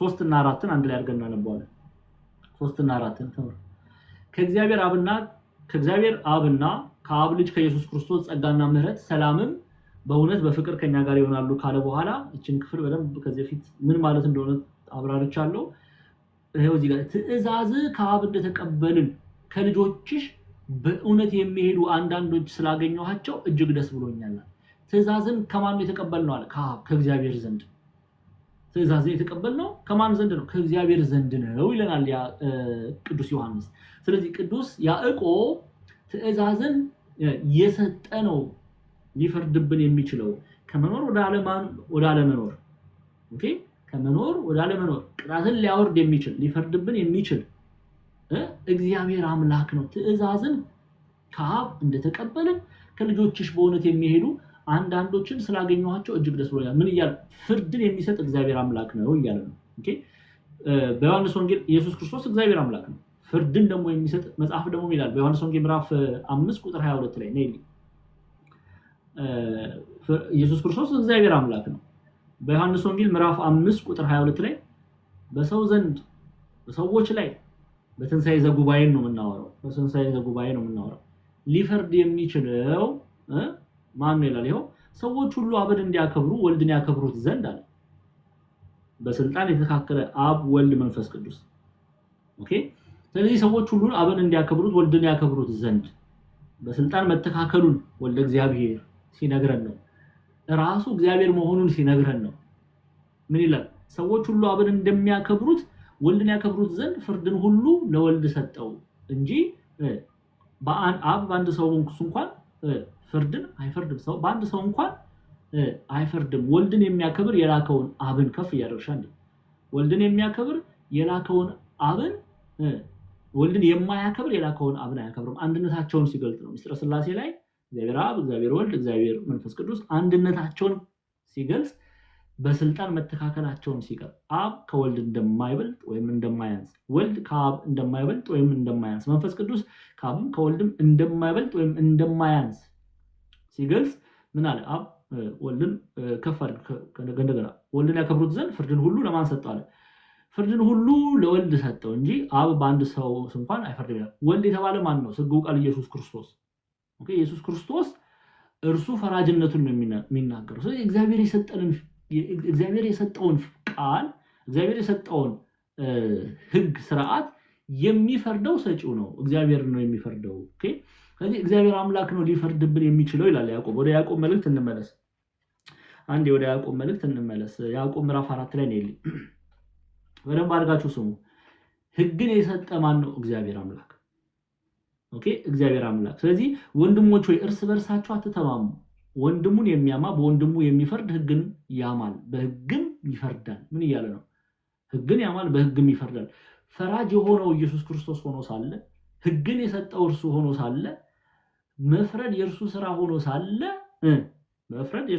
ሳለ በእርሱ ስራ ገብተህ አንተ የምትፈርድ ማነህ? ሕግ ሰጪ እግዚአብሔር አለ። ሕግ ሰጪው እግዚአብሔር አምላክ እርሱም ይላል እርሱ ይፈርዳል። አንተ ግን በሌላው ላይ አትፍረድ። ምን ማለት ነው? አትፍረዱ ሲባል ሰው ፍርድ የሚለውን ቃል እንዴት እንደሚተረጉመው በጣም ነው የሚገርመው። ሰው ሲበድል ይሄ በደል ነው፣ ይሄ ኃጢአት ነው ማለት ፍርድ አይደለም። ፍርድ ምን ማለት መሰላችሁ? እንዲህ አድርገሃል፣ አንተ ሲኦል ግባ፣ አንቺ ገነት ግቢ ማለት። ያንን ማለት የሚችለው እግዚአብሔር አምላክ ነው። ያንን ፍርድ መስጠት የሚችለው እግዚአብሔር። ሰው ግን ሲበድል ስታዩ፣ ሰው ሲያጠፋ ስታዩ መምከር፣ መገሰጽ፣ ይሄ ስህተት ነው፣ ይሄ ትክክል ነው፣ ይሄ ስህተት ነው ብሎ መስታወት መሆን፣ ይሄ ጽድቅ ነው። እንዲህ አለ ማለት እንዲያውም ነፍሰ ገዳይነት ነው። በነገራችን ላይ እንዲህ አለ ማለት ሰው ሲበድል አይቶ ሰው ራሱን ወደ ጉድጓድ ሲጥል አይቶ ዝም ማለት ነፍሰ ገዳይነት ነው። ይህንን ደግሞ ራሱ እግዚአብሔር አምላክ በሕዝቅኤል መጽሐፍ ላይ ነግረናል። ሕዝቅኤል ምዕራፍ 3 ላይ። ወደዛ ከመሄዳችን በፊት ሕግን የሰጠ ማን ነው? እግዚአብሔር አምላክ ነው። ስለዚህ ሊፈርድ የተገባው ማን ነው? እግዚአብሔር አምላክ ነው። ይህንን እንድናቅ አደራ። እሺ ፕሊዝ። ለዚህ ነው ወንድሙን የሚያማ በወንድሙ የሚፈርድ ሕግን ያማል በሕግም ይፈርዳል። ወንድም ይገደል፣ ይሙት፣ እንዲህ ይሁን የሚል ፍርድን የምታስተላልፍ አንተ ማነህ? እግዚአብሔር ነው ይህንን ሊፈርድ የሚችለው እያለ ነው። ሕጉን የሚሰጥ አለ። ቀጣይ ክፍል ላይ ነው ቀጣይ ሕግን የሚሰጥ የሚፈርድ አንድ ነው አለ። እርሱም ሊያድን ሊያጠፋ የሚችል ነው። በሌላው ግን የምትፈርድ አንተ ማነህ? ሕግን የሚሰጥ አንድ ነው። ስሙ፣ ሕግን የሚሰጥ የሚፈርድ አንድ ነው። ማን ነው እያለ ነው። ሕግንም የሚሰጥ እግዚአብሔር ነው፣ የሚፈርድም እግዚአብሔር ነው። እርሱ ነው ፈራጅ እንጂ አንተ ፈራጅ አይደለህም። እሺ፣ የሕዝቅኤልን መጽሐፍ ራሱ ሕዝቅኤል ይሄንን በሕዝቅኤል ምዕራፍ 3 ላይ እንዲህ ያስቀምጥልናል። ሕዝቅኤል ላይ ነው ይልኛል። እንዴ ቶሎ በይ። ሕዝቅኤል ምዕራፍ 3 ትንቢተ ሕዝቅኤል ምዕራፍ 3። እሺ፣ ምክንያቱም ሰዎች በተለያየ ሐሳብ ስለሚተረጉሙት ማለት ነው። ቁጥር 17 ላይ መጽሐፍት ከመጽሐፍ አይጣሉም። ኦርቶዶክሳዊቷ ቤተክርስቲያን ይሄንን ታስታርቃለች። ሕዝቅኤል ምዕራፍ 3 ላይ እንዲህ ብለን እናነባለን። ቁጥር 17 ላይ ስሙ፣ የሰው ልጅ ሆይ ለእስራኤል ቤት ጠባቂ አድርጌሃለሁ። እግዚአብሔር እኮ ነው የሚናገረው። በሕዝቅኤል ላይ ሆኖ እግዚአብሔር ነው የሚናገረው። ኦኬ፣ ሕዝቅኤል ነብይ ነው። ስሙ ምን እንደሚል። የሰው ልጅ ሆይ ለእስራኤል ቤት ምን አድርጌሃለሁ? ስለ አገልጋዮች ስለ መምህራን ነው የሚናገረው። ጠባቂ አድርጌሃለሁ። ምን እንዲያደርግ ነው ጠባቂ ያደረገው? ስሙ፣ ስለዚህም የአፌን ቃል ስማ። የምንን ቃል ስማ አለ? የአፌን ቃል ስማ። እግዚአብሔር ነው የሚናገረው። ከእኔም ዘንድ አስጠንቅቃቸው። ምንድን ነው የሚያስጠነቅቀው? እሺ እናንብበው። እኔ ኃጢአተኛውን በእርግጥ ትሞታለህ ባልሁት ጊዜ፣ ምንኛውን? ኃጢአተኛውን ትሞታለህ ባልሁት ጊዜ። ትሞታለህ የሚለው ማን ነው? ሕግን የሰጠ እግዚአብሔር። እሺ እኔና እናንተ ምን ማለት ነው ያለብን ነው ስሙ እኔ ኃጢአተኛውን በእርግጥ ትሞታለህ ባልሁት ጊዜ አንተም ባታስጠነቅቀው የኛ ስራ ማስጠንቀቅ ነው ዋርኒንግ ማለት ነው ግንባራችን ላይ ዋርኒንግ ያርገን መዞር ነው ፈራጁ እግዚአብሔር ነው ትሞታለህ የሚለው እግዚአብሔር ነው ኦኬ ተለይ የሚለው እግዚአብሔር ነው እኛ ማስጠንቀቅ ነው ስራችን እሺ በእርግጥ ትሞታለህ ባልሁት ጊዜ አንተም ባታስጠነቅቀው ነፍሱንም እንድትድን ከክፉ መንገዱ ይመለስ ዘንድ ለኃጢአተኛው አስጠንቅቀ ባትነግረው አለ ያ ኃጢአተኛ በኃጢአቱ ይሞታል ትሞታለህ የሚለው ማን ነው እግዚአብሔር ደሙን ግን ከእጅ ይፈልጋል ይላል ጉድ ዛሬ የስንት ሰው ደም በእጃችን ይዘን ነው የምንዞር ደሙን ከእጅ ይፈልጋል በነገራችን ላይ ቅዱስ ጳውሎስ ለኤፌሶን ሽማግሌዎች እኔ በኤፌሶን ሳለ እውነትን እውነት ሐሰትን ሐሰት ብሎ በሐዋርያት ሥራ ምዕራፍ 20 ላይ ታገኙታላችሁ ቁጥር 26 አንብቡት ኤግዛክትሊ ቃሉን ለማግኘት ከፈለጋችሁ ጌታ በማንም ሰው ነፍስ አይጠይቀኝም ይላል ቅዱስ ጳውሎስ ለምን በኤፌሶን ሳለው እውነትን እውነት ሐሰትን ሐሰት ብዬ ገስጫለሁ መክሬያለሁ ተናግሬያለሁና በማንም ሰው ነፍስ እግዚአብሔር አምላክ አይጠይቀኝም ይላል እውነት አይደል ሐዋርያትን አይጠይቅም ጌታ ቅዱስ ዮሐንስን አይጠይቅም በማንም ሰው ነፍስ እኔና እናንተንስ ይጠይቃል ደናርጎ አንዳንድ ሰው በፍርድ በትንሳኤ ዘጉባኤ የፍርድ ወንበር ሲገለጥ እንደው በእርሱ በደል ብቻ የሚጠየቅ የሚመስለው እኮ ስንት አለ ኖ ጓደኛ ሲበድል ዝም ያልክ ትጠየቃለሽ አላስጠነቀቅሽም አብረሽ ጨፍረሻል ነይ ዛሬ እኮ ዱባይ ከላይ ይመጣል ነይ ሸሽ ገዳሜ እናርግ ብለሽ ወሰደሻል በጓደኛሽ ነፍስ ጌታ ይጠይቅሻል የጓደኞቻችን ደም በእጆቻችን ላይ ነው ያለው እውነቱን እንናገራለን በቃ እውነቱን ተናግሮ ይሄ የመሸበት ማለት ነው በድፍረት መናገር ነው እውነቱን እናንተ እውነት የሚነግራችሁ አትወዱም ደስ አይላችሁም አይደል እውነት የሚነግራችሁ አትወዱ እንደው ዲያቆን ዛማኑኤል የሚያስተምረው ትምህርት ያስፈራል እንደዛ ነው አሁን ይሄ ስድብ የሚመስለው ሰው እኮ አለ እንደው ከፍቅር የተነሳ ለኔም ለእናንተም እግዚአብሔር አምላክ እያስተማረን ስድብ የሚመስለው እኮ ይሄን ይኖራል እኮ ይሄ ትምህርት ከባድ ነው እነሱ የለመዱት አይስክሬም መላስ ነው ይሄዱና በቃ ሌላ ምዕመናን እናንተ እኮ ትበራላችሁ አቤት እናንተን የሚችል የለም አንደኛ ፈረስ ምናምን እንዲህ አይነት ነገር ነው ሰው የሚሰማው ደም አለ በእጅ ላይ የሚል ስብከት አስባችሁታል አብዛኛው ሰው ነው የሚሸሽ ግን እኔ የእግዚአብሔር ቃል ነው የሕዝቅኤል ምዕራፍ 3 ግቡና አንብቡ ቁጥር 17 ላይ ሐዋርያት ሥራ ምዕራፍ 20 ቁጥር 26 ላይ ግቡና አዩት ከዋሻው ማለት ነው እውነት ካልሆነ ማለት ነው ስለዚህ ልንገስጽ ያስፈልጋል ወይ አዎ ግን ትሞታለህ የእግዚአብሔር መንግስት ወረስ የሚለው ግን ማን ነው እግዚአብሔር አምላክ ነው ህግን የሰጠ እርሱ ነውና ግን እኛ ገብተን በእግዚአብሔር ሥራ ላይ ገብተን እንዲህ ምንድል ከሆነ እኛ በህግ ላይ እንፈርዳለን ህግንም የምናውቅ አይደለንም ስርዓትንም የምናውቅ አይደለንም እኛ ስራችን ምንድነው ማስጠንቀቅ በድለሃል አጥፍተሃል ምን ትሰራለህ በየጌም ተራ ላይ ምን ትሰራለህ ስድብ ባለበት ቦታ ላይ ናና እግዚአብሔርን ቃል ተማር አለ ማለታችን ያስፈርድብናል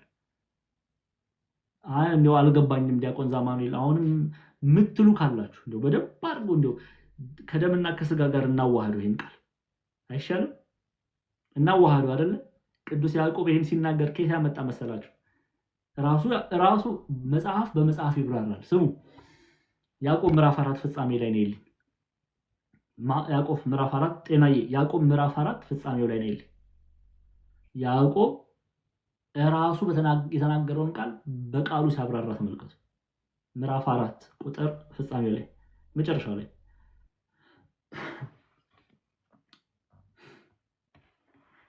17 ማለት ነው 17 ላይ 17 ቁጥር 17 ከፍ አድርጊ አንድ ደቂቃ እስቲ እናንብቡ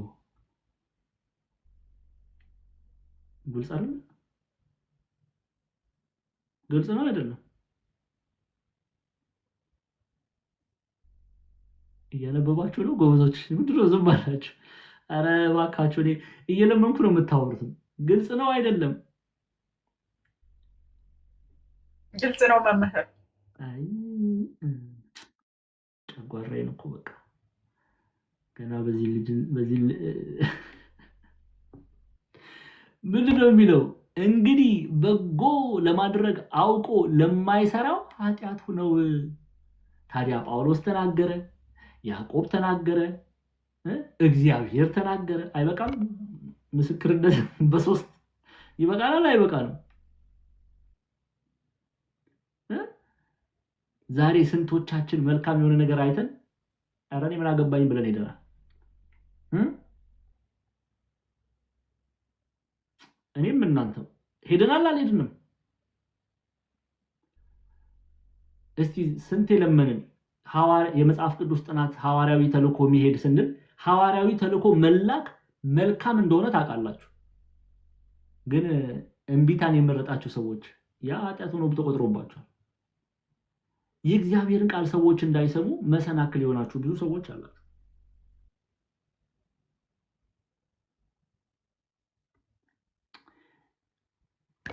አይ ቲንክ ምንም ግልጽ ነው። ምንም እኮ ወደ ቀጣይ ወደ ከፍ በይልኝ አንዴ። ጭራሽ አሁን መማር ቃል እግዚአብሔርን መማር ያዕቆብ ትምህርት እንዳለ ታውቃላችሁ። ዛሬ አይደለም የጀመርነው፣ ዛሬ አይደለም። አሁን ላስት ሚኒት ላይ መታችሁ ወይ ትምህርት አመለጠ ምናምን እያላችሁ ኮሜንት የምትጽፉ ሰዎች ማስታወቂያ ተነግሯል፣ ስንት ሰዓት ስንት ጊዜ ተነግሯል። ከዛ ችላ ትምህርቱ ተጀምሮ ሌላ ቦታ ነው እናንተ አንዳንዶቻችሁ ያላችሁ። መልካም የሆነ ነገር መጥቶ መማር እንደሆነ እያወቃችሁ ችላ የምትሉ ሰዎች፣ የእግዚአብሔር ቃል መማር እንደሚጠቅመን እያወቃችሁ መማር የማትፈልጉ ሰዎች ንስሐ ግቡ ለማለት ነው። እሺ ቁጥር 11 ቀጣይ ክፍል ላይ ነው ያለኝ። ቁጥር 12 ሃይላይት አድርጊው። እሺ በደንብ እንትን ስለማይለኝ ቁጥር 12 ላይ እሱን አይተናል። 13 ላይ እሺ አረም ነው። አዎ ያለፈን የለም አይደል? አንድ ነገር እንዳያመልጠን ፕሊዝ ከፍ አድርጊው። አላሰፈም መምህር። እሺ አንድ ነገር እንዳያመልጠን። እሺ አሁንም ዛሬ አሁን ስሙ፣ እንደው ያዕቆብን እንዴት እንደምትወዱት ስሙ። እኔ በጣም ነው ያዕቆብን የምወደው። አይ ዶንት ኖ በጣም ነው የምወደው። ስሙ ምን እንደሚል። ይሄን ከመናገሬ ግን በፊት 2 ደቂቃ አትሊስት እቺን እንኳን ትምህርት ከዚች በኋላ ስንት ቁጥር ነው የቀረን? 5 ቨርስ ነው የቀረችን። በአንድ ላይ ነው የምጨርሰው። እሺ 2 ደቂቃ ወስዳችሁ ሁላችሁ ታብ ሼር አድርጉ። ከዛ ነው የምቀጥለው። ቶሎ በሉ አንዴ 2 ደቂቃ ብቻ 2 ደቂቃ ብቻ ነው የምጠይቃችሁ። ቀሲስ ወረዱ እንዴ? እኔ እኮ አላየኋቸው። እሺ ቶሎ በሉ አንዴ።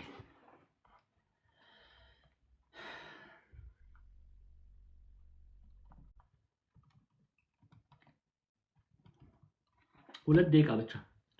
እኔ እስከዛ ውሃ ጠጥቼ ልምጣ። ተፈቅዶልኝ ላስደርግ እኔ መምህር ልቀበል። እሺ 2 ደቂቃ ይነበባል አይደለ? ይታያችኋል አይደለ? እሺ አሁንም ዛሬም ወይም ነገ ወደዚህ ከተማ እንሄዳለን፣ በዚያ ዓመት እንኖራለን፣ እንነግድማለን፣ እናተርፍማለን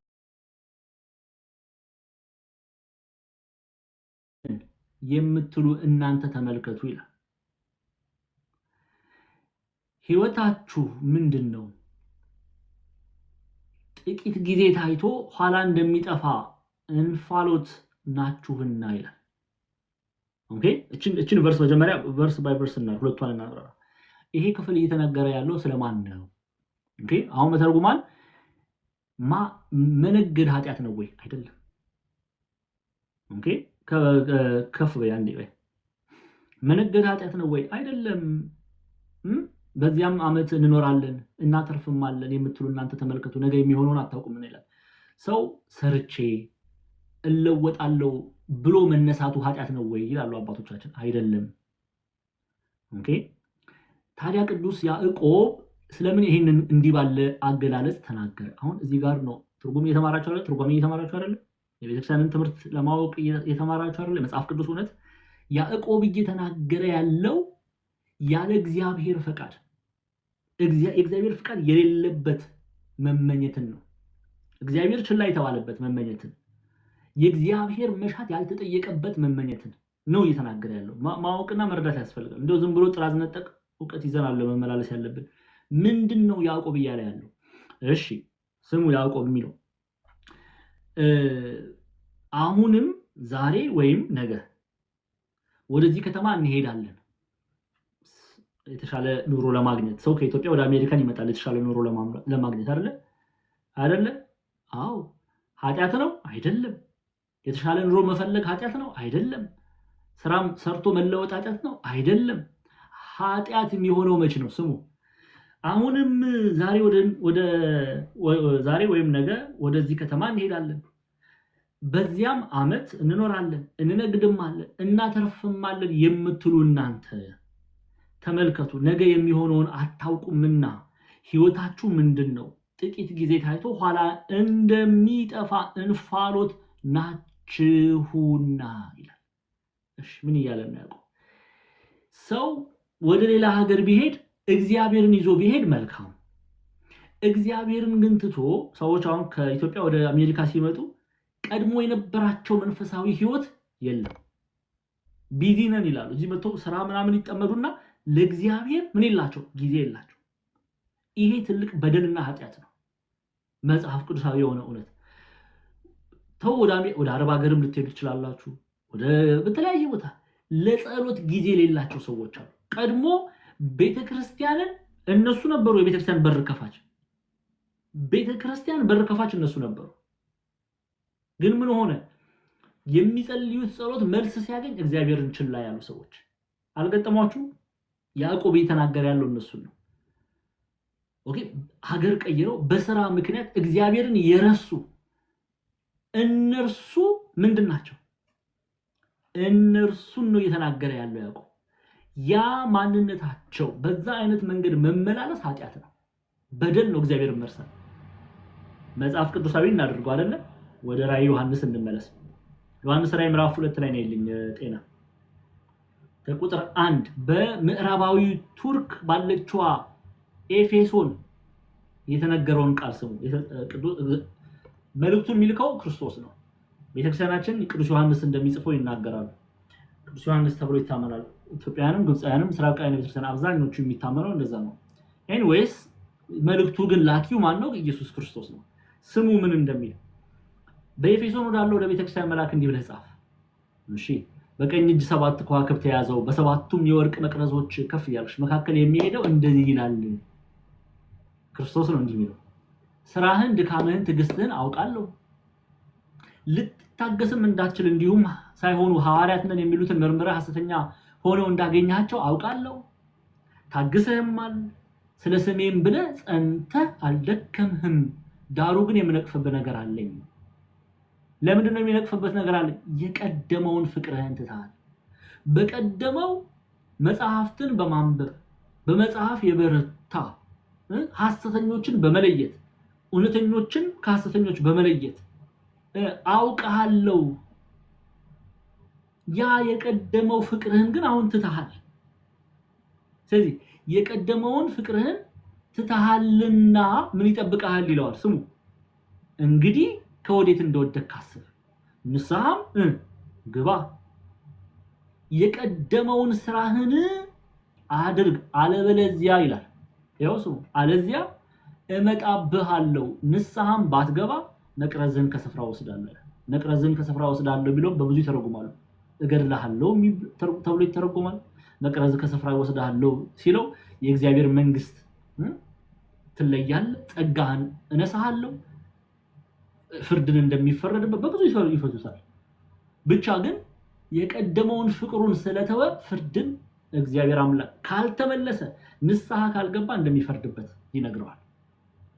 ቅዱስ ያዕቆብ እየተናገረ ያለው ይሄን ነው። ወደ ያዕቆብ መልእክት ተመለሽልኝ ጤናዬ።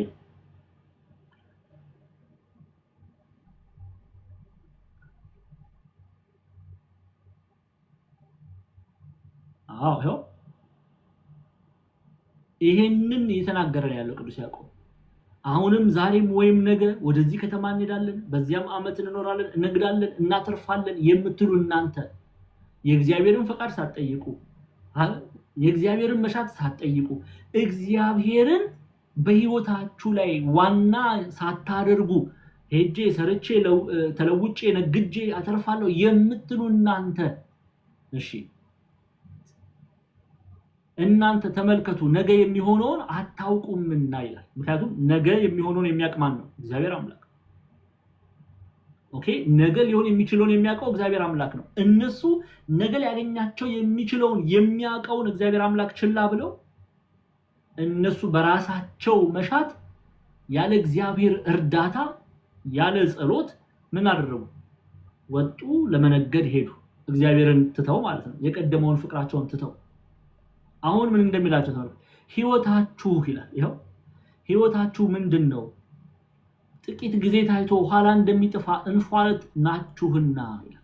በራሳችሁ መመካታችሁ ምንድነው? እናንተ የተመካችሁበት ሰው እናንተ የተመካችሁበት ሀብት እናንተ የተመካችሁበት ከተማ ሀገር ይሄ ሁሉ ምንድነው? ጠፊ ነው። ሰዎች መመካት ያለባቸው በማን ነው? በእግዚአብሔር የሚመካ ይላል ሐዋርያው ቅዱስ ጳውሎስ። እንዲያው ይሄን ክፍል አንዴ ክፈችልኝ። የሚመካ በእግዚአብሔር ይመካል። አንደኛ ቆሮንቶስ ምዕራፍ 1 ቁጥር 31 ቶሎ በይልኝ። መመካታችን ማን ነው መሆን ያለበት? ስሙ። አንደኛ ቆሮንቶስ ምዕራፍ 1 ቁጥር 31 አንደኛ ቆሮንቶስ ምዕራፍ 1 ቁጥር 31 ነገር ግን አለ ጀግናው ሐዋርያ ነገር ግን የሚመካ በማን ይመካል? እስቲ ኒውታችሁን ያወጣችሁ ወይም ኮሜንት ላይ ጻፉ። እነሄሉ እንደሚጽፉት የሚመካ በማን ይመካል?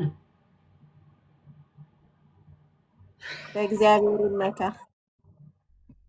እናንተ ሰዎች ይሄን ያህል በድያችኋለሁ እንዴ? መልስ እንኳን አትመልሱልኝ። የሚመካ በእግዚአብሔር ይመካ። በቃ እንዲህ ነው። የሚመካ በማን ነው መመካት ያለበት? በእግዚአብሔር። የሚመካ በእግዚአብሔር ይመካ።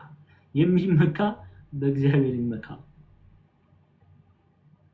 ለዚህ ነው ነገር ግን የሚመካ በእግዚአብሔር ይመካ ተብሎ እንደተጻፈ ይሆን ዘንድ ከእግዚአብሔር ዘንድ ጥበብና ጽድቅ ቅድስና ቤዛነትን በተደረገልን በክርስቶስ ኢየሱስ የሆናችሁ ከርሱ ነው ይላል።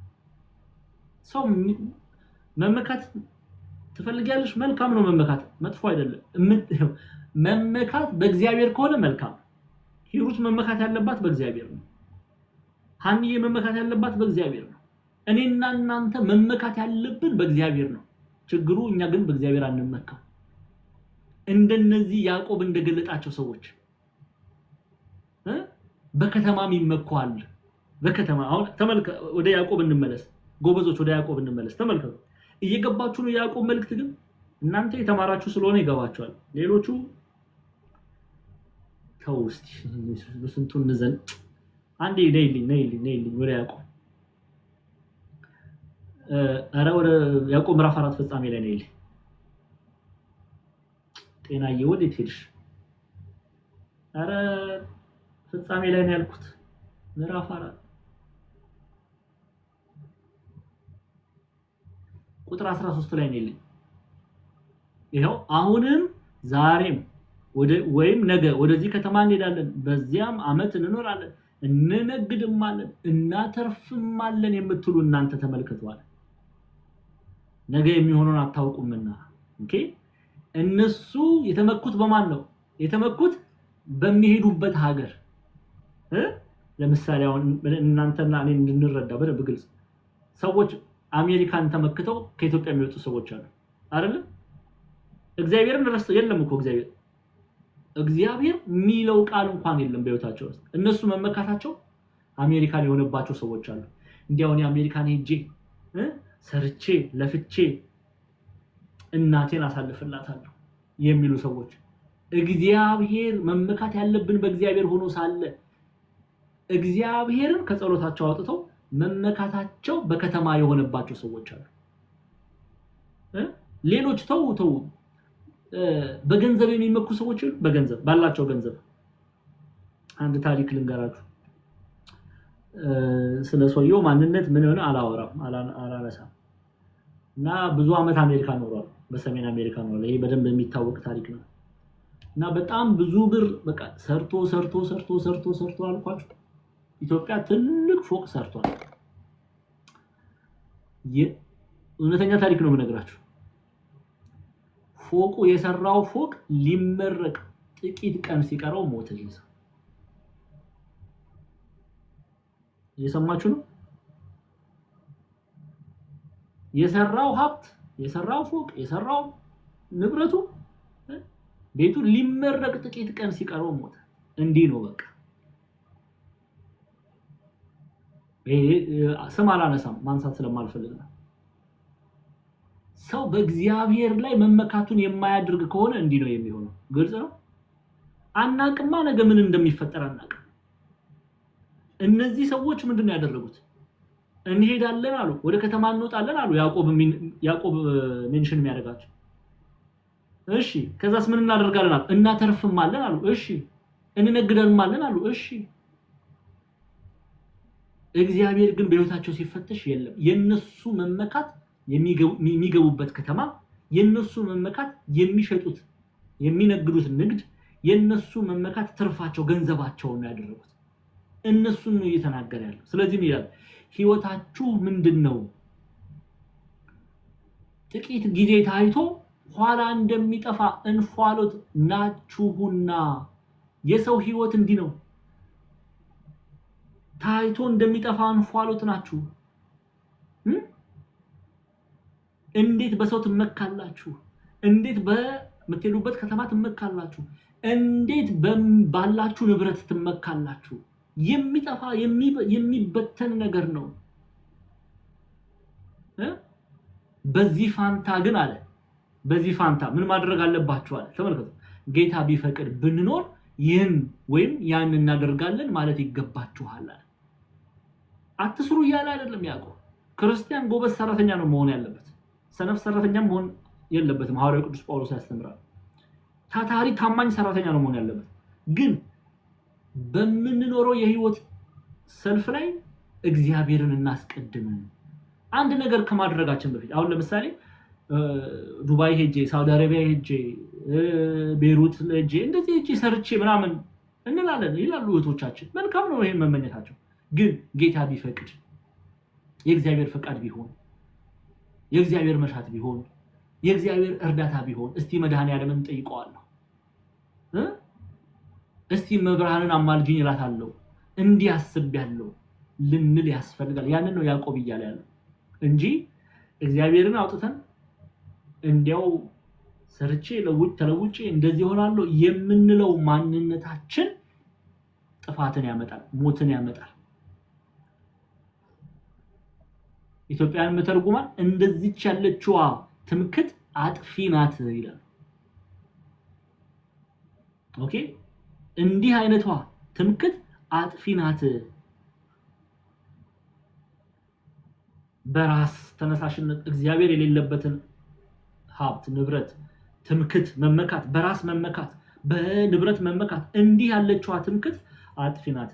እንግዲህ ሲሆን በስራችሁ ትመካላችሁ አለ ያዕቆብ። እንዲህ ያለችዋ ትምክት አጥፊ ናት ብሎ ያስቀምጣል። ስለዚህ የሚመካ ለቅዱስ ጳውሎስ በማን ነው መመካት ያለበት? በእግዚአብሔር። በቃ በሰው የሚመካ እርሱ ርጉም ነው ይላል መጽሐፍ። እኛ እንመካ። መመካታችን ክርስቲያኖች ትዳር ብታደርጉ በእግዚአብሔር ተመኩ፣ ስራ ብትይዙ በእግዚአብሔር ተመኩ፣ በምትወጡበት በምትገቡበት በእግዚአብሔር ተመኩ። የሚመካ በእግዚአብሔር ይመካ። መጨረሻ ክፍልና እንጨርሳለን። እሺ፣ አሁን ግን በትዕቢታችሁ ትመካላችሁ፣ እንደዚህ ያለ ትምክት ሁሉ ክፉ ናት ይላል። ይኸው ለተርጉማኑ የሚናገሩት ይሄንን ነው። እኔ አላልኩም፣ ቅዱስ ያዕቆብ ነው ያለው። አሁን ግን በትዕቢታችሁ ትመካላችሁ፣ እንደዚህ ያለ ትምክት ሁሉ ክፉ ናት። ትዕቢት የሚለው እግዚአብሔር የሌለበት መመካት ነው። በሰው መመካት ትዕቢት ነው። በሀብት መመካት ትዕቢት ነው። በስራ መመካት ትዕቢት ነው። አንዳንዱ እኮ በጣም ነው እኮ የሚገርመው። አይ ቲንክ ይሄን ከልጅነታችን ጀምሮ አስተምረውናል። እውነቴን እኮ ነው የምላችሁ። ከልጅነታችን ጀምሮ አንዳንዱ ሰው የሆነ ነገር ሲላል አባቴ እኮ እንደዚህ ቦታ ነው የሚሰራው እሺ አስቀረፍልሃለሁ ምናምን የሚሉ ሰዎች አሳስራለሁ ምናምን እነዚህ ካጋንንት ናቸው ክርስቲያኖች እናንተ አሁን ወንጌል የተማራችሁ ነው እየገባችሁ ነው ሁሉ ነገር የእግዚአብሔር ቃል አይደለ የሚሉ የሉም ወይ ትስቃላችሁ አንዳንዶቻችሁ እኮ ይሄኔ ብላችኋል አሉ መምህር እንዴ ኦሆ ሞልተናል ዛሬ አሉ እንጂ ዛሬ የሆነ ነገር ጤናኔን ለማስደሰት ነው አለ ሚውዚሽን አንስተሽ እንደዛ ብትዩ ቆይ አንቺ እንደውም እንዳታወሪ ሌሎቹ ይናገሩ ዛሬ ቆይ አለ ስላለች አስቀ ጎረምሳ ወንድም ያላት እህት ቆይ ጠራልሃለሁ ወንድሜ ደና አርጎ ነው የሚረግጥህ ትላለች አይደል ይሄ አስቡት እንግዲህ ሀብታም አጎት ካላችሁ አጎት ይየዋንማ በብዙ ነው የምንጠቀማት ሀብታም አጎት ያላችሁ ሰዎች እንደሱ ደረታቸውም አይቻልም እኔኮ አጎቴኮ እንደዚህ ነው እኮ የሚሰራው አጎቴኮ ቦሌ ነው እኮ የሚኖረው አንተ እኮ ያን አታውቅም እንዴ ምናምን ምትሉ ሰው መመካታችን ክርስቶስ ነው አለቀ አጎት አይደለም እኔና እናንተ መመካት አክስት አይደለችም እኔና መመካት የሚመካ አለ ቅዱስ ጳውሎስ በአጎቱ ይመካ ብሎ አልጻፈም የሚመካ በእናቱ በአባቱ ይመካ ብሎ አይደለም የጻፈው የሚመካ በእግዚአብሔር ይመካ በቃ እግዚአብሔርን የመሰለ አባት ስላለን ልንመካ ይገባል እግዚአብሔርን የመሰለ አምላክ ስላለን ልንመካ ይገባል የምንመካው ግን በእግዚአብሔር በቃ እሺ ለዛ ነው አሁን ግን በትዕቢታችሁ ትመካላችሁ እንደዚህ ያለ ትምከት ሁሉ ክፉ ነው ትዕቢት ብሎ የሚጠራው በሀብታችሁ ትመካላችሁ በንብረታችሁ ትመካላችሁ እግዚአብሔርን አውጥታችሁ እናንተ እግዚአብሔር ምን ያደርግልኛል እግዚአብሔር አልፈልግም ብላችሁ በገንዘባችሁ ትመካላችሁ ትዕቢት ብሎ ይጠራዋል ያዕቆብ እውነትም ትዕቢት ነው አንዳንድ ሰው ገንዘብ ስላለው ሁሉን ነገር ማድረግ እንደሚችል የሚያምን ትዕቢተኛ ጥጋበኛ ማለት ነው ገንዘቡ አፍንጫው ድረስ የደረሰበት ጥጋብ እግዚአብሔርን እንዲረሳ ያደረገው ስራው ትዕቢት የሆነበት ሰው አለ ትዕቢት ሰውን ዝቅ አድርጎ የሚያይ እሱ ከፍ ያለ የሥራ ድርሻ ከፍ ያለ የሥራ ቦታ ላይ የሚሰራ ከሆነ በእርሱ በክፍያ ዝቅ ያሉትን የሚሰድብ የሚያንቋሽሽ የለም አለ በመካከላችን ቤተሰቦቻችን እንዲህ አይነት በሽታ ውስጥ ከተጠመዱ ምከሯቸው ንስሐ ግቢ በሏት እህት ወይም ወንድም ካለሽ አጎት ወይም አክስት ካለሽ እናት ወይም አባት ካለሽ በእነርሱ ደም አለመጠየቅ የምትፈልጊ ከሆነ ንገር እውነተኛ ወንጌል ነው እዚህ የምንሰብከው ምን ቀለም ምን ቀባላ እናንተ ደስ አላችሁ አኮረፋችሁ ብለናል ወንጌልን ነው የምንነጋገረው ኦኬ እንዲህ የሚያደርጉትን እግዚአብሔር ይቃወማል እሺ መጨረሻውን ክፍል ኦሬዲ ቅድም አይተናል ግን እንግዲህ በጎን ለማድረግ አውቆ ለማይሰራ ኃጢአት ሆኖ ምን ሆኖበታል ተቆጥሮበታል ስለዚህ መልካም የሆነ ነገር መልካም እንደሆነ አውቀን አለመፈጸም ኃጢአት ግልጽ ነው ይሄ መቼም ሰልፍ ኤክስፕላናቶሪ ራስ ምንም ማብራራትም አይጠበቅም እውነት የሆነ ግልጽ ቃል ነው ጠቅልል አድርገን ግን በጠቢቡ ሰለሞን እስካሁን ዛሬ ተማርነውን በአንድ የመጽሐፍ ቅዱስ ክፍል እንዘጋዋለን ማለት ነው ኦኬ መጽሐፈ ምሳሌ 27 ቁጥር 1 ክፈችልኝ መጽሐፈ ምሳሌ 27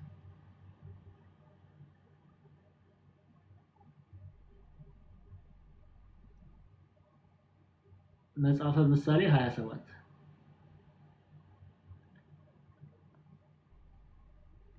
መጽሐፈ ምሳሌ 27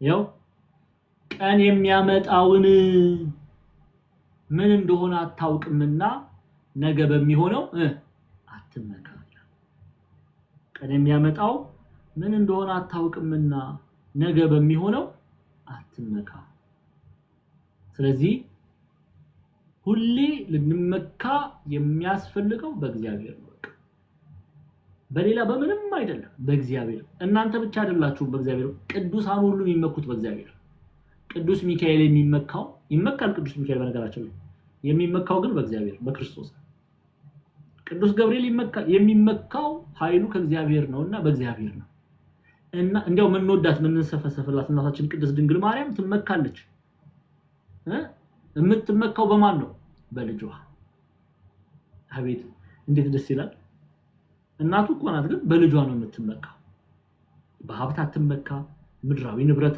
በዛ አትመካ በጦር ኃይል አትመካ የምትመካው በልጇ ነው እኛም ልንመካ የሚገባው በእግዚአብሔርና በእግዚአብሔር ብቻ መብርሃን መመካት ብቻ አይደለም የምታመልከው የምትንበረከክለት ልጇ መንበርከክን ብቻ አይደለም መስገድን ብቻ ለኔና ለናንተ መስገድን ታስተምራለች በውዳሴ ማርያም ሐሙስ አይደለም ለስላሴ መስገድን የምታስተምርልን እንላት የለም መመካቷ በእግዚአብሔር ስለሆነ ነው ስለዚህ እንመካው ግን በእግዚአብሔር ይሁን ለማለት ነው የያዕቆብ መልእክት ምዕራፍ 4 ተፈጸመ ያስተማረን የገሰጸን የቅዱሳን አባቶቻችን አምላክ ጌታችን አምላካችን አባታችን መድኃኒታችን ኢየሱስ ክርስቶስ ስሙ ከአጥናፍ እስከ አጥናፍ የከበረ የተመሰገነ ይሁን እጅጉን የምንወዳት እናታችን ቅድስት ድንግል ማርያም ጸሎቷ መልጇ ከኔና ከናንተ ጋር ይሁን ከመጨረሳችን በፊት